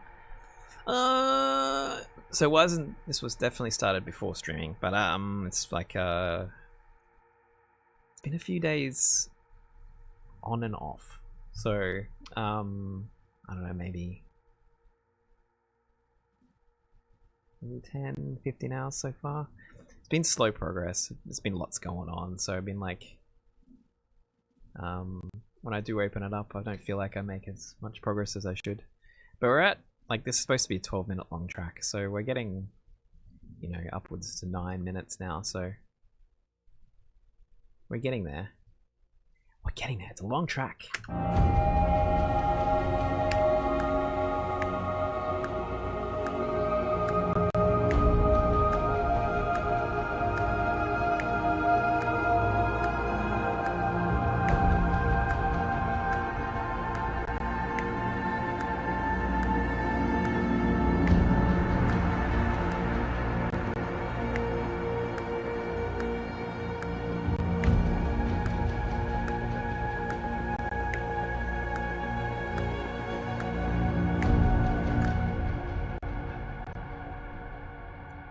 Trombone solo.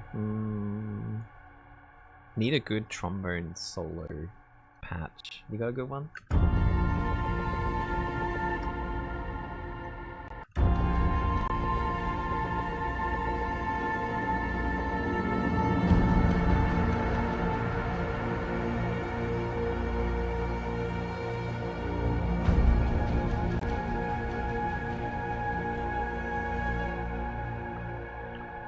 Yeah? I never thought of Junkie XL as having solo brass. Interesting.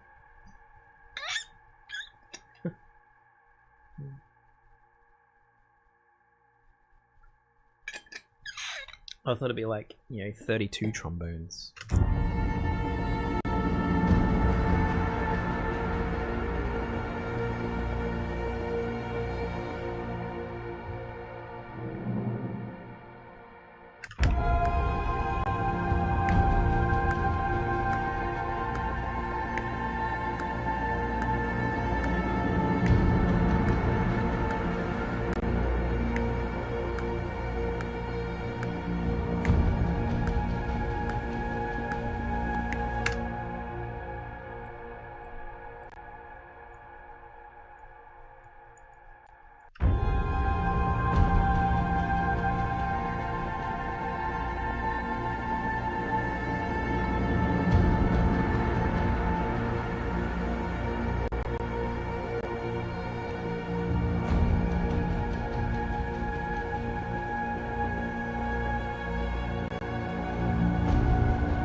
Where is that? Oh, here we go. Let me bring this up.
€750. Oh, what's that in Australian dollars?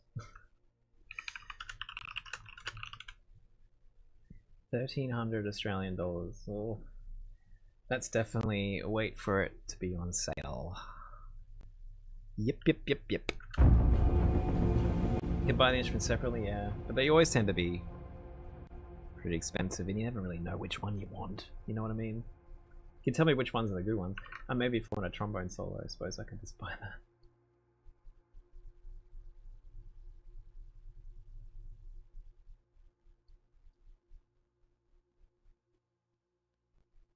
At least you get a few different articulations within that patch when you buy it.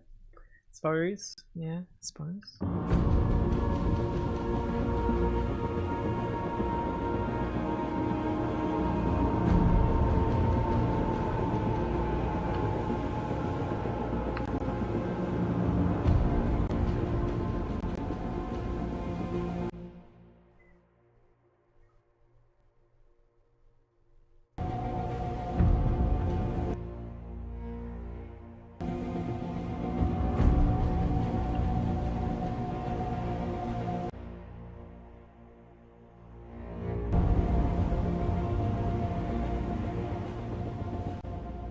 Put a baritone guitar, it's B standard but octave down from the 7th string. Oh my gosh. That is hardcore. That's very exciting. I can't wait to hear stuff.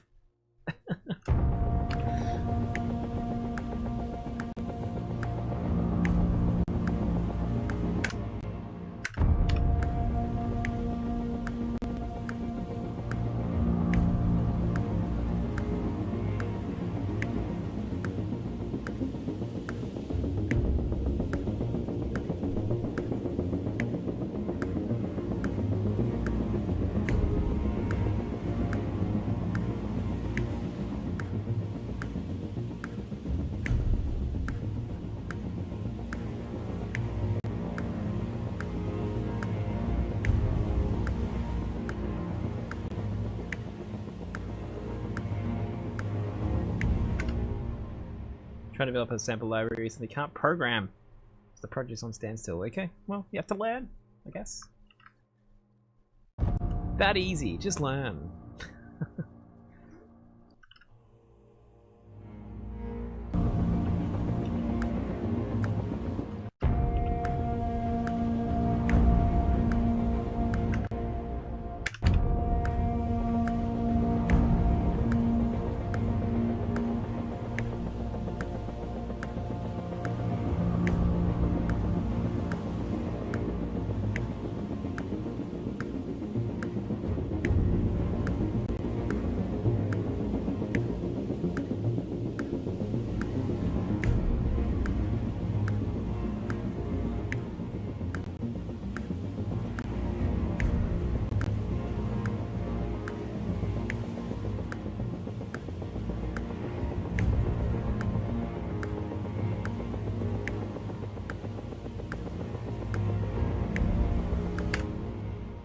Had to play Master Puppets and that tuning almost can't even make out the lowest notes. Oh my gosh.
next. Maybe we'll just leave that for now. I'll bring this down.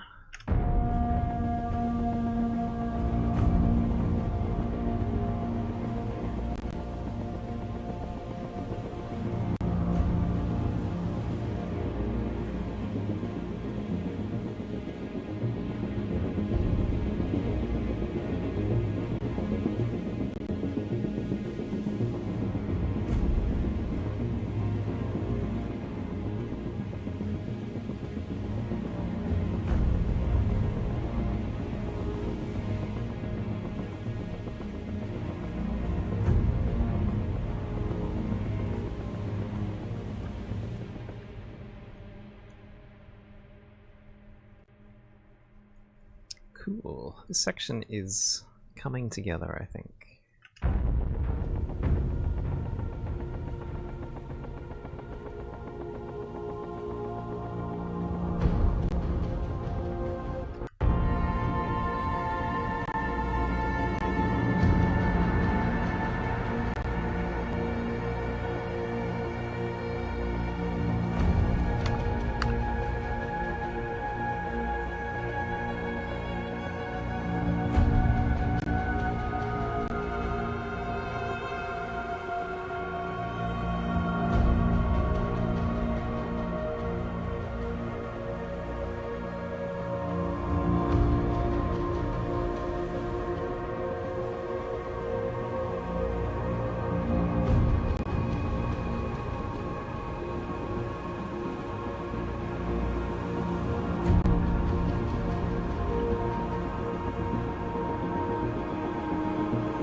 Kind of like this sort of transition section here. It's not doing a great deal, but it feels like something's both falling away and like some sort of menacing vibe is taking its place. I don't know. It's cool. I'm enjoying it. What is this? These are the Colinos. Let's label them so I don't forget what they are. Which is Tundra. Let's call it Tundra. And these I'm not using anymore, so I might just get rid of them. And save. Thank you! X4, nice. That's it! That's the vibe! Moet, how you doing? How ya going?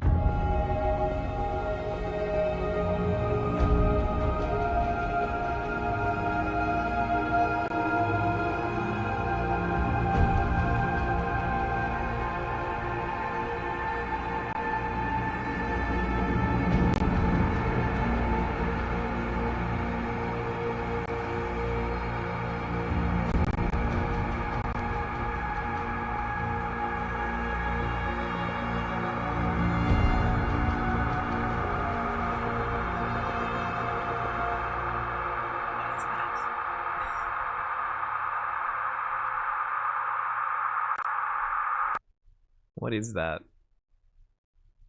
It's something I turned the feedback up on. It was cool. We just need to tame it a bit. Rock, how you doing? Welcome back. Was it the cello? No, I don't think so. It might have been the choir.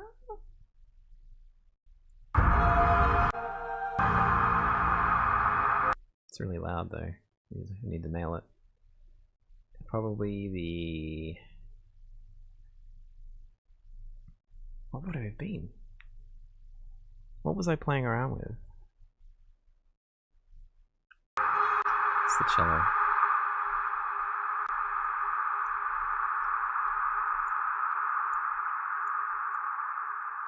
You know. Stop. Stop. I kind of liked it, but too much.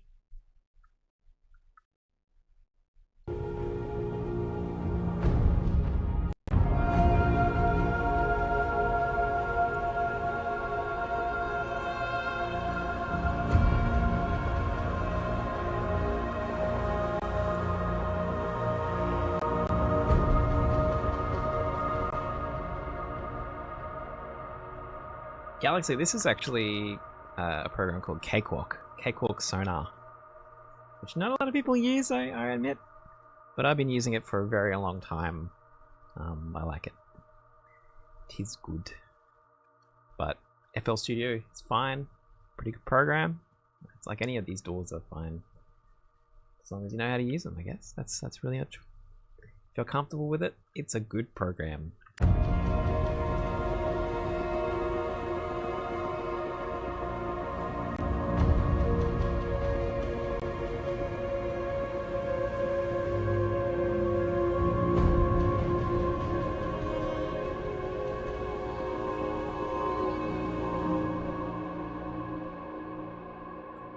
Really, Rocky-san? You reckon that was a dominant door?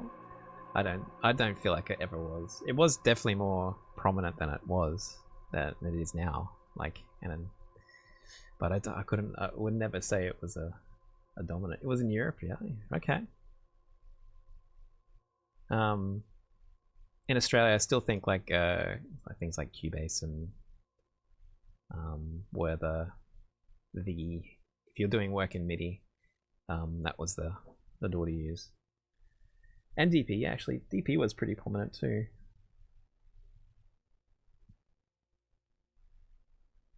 But, it's alright. It's okay. Yeah, Cakewalk lost its charm, but I don't know. I still like it. I still on my list to go and try some other programs. See if I might find a door to play around with, but I don't know. Cakewalk works. They're supporting it now, so maybe it's still a safe haven for a while.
Agreed, Enderblade.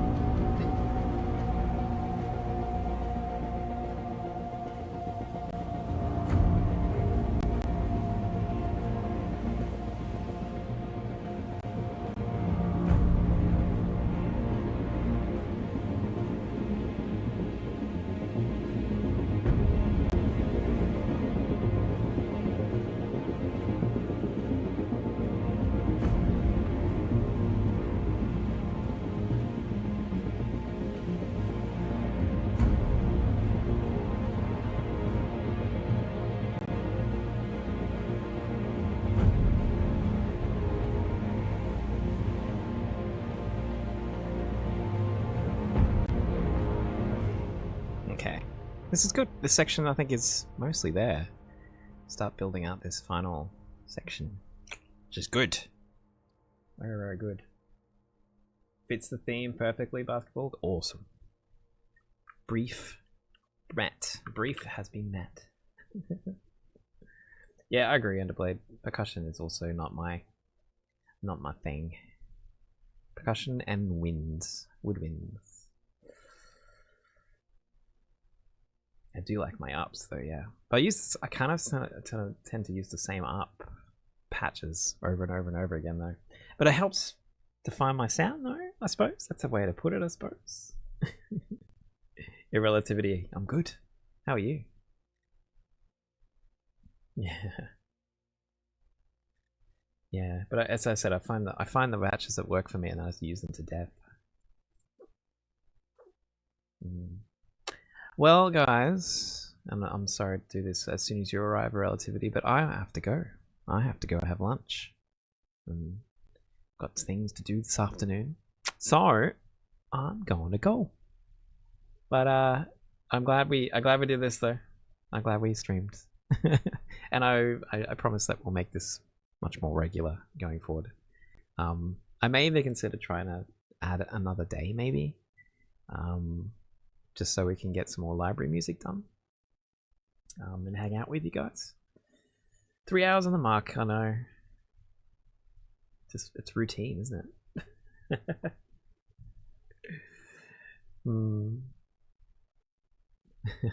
Not another time though. You want this time slot? Well, anyone living in Europe would want another time slot, I'm sure. You're the weirdo who stays up late.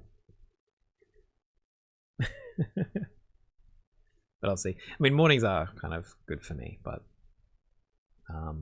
I think to do a stream that's good for Europe would be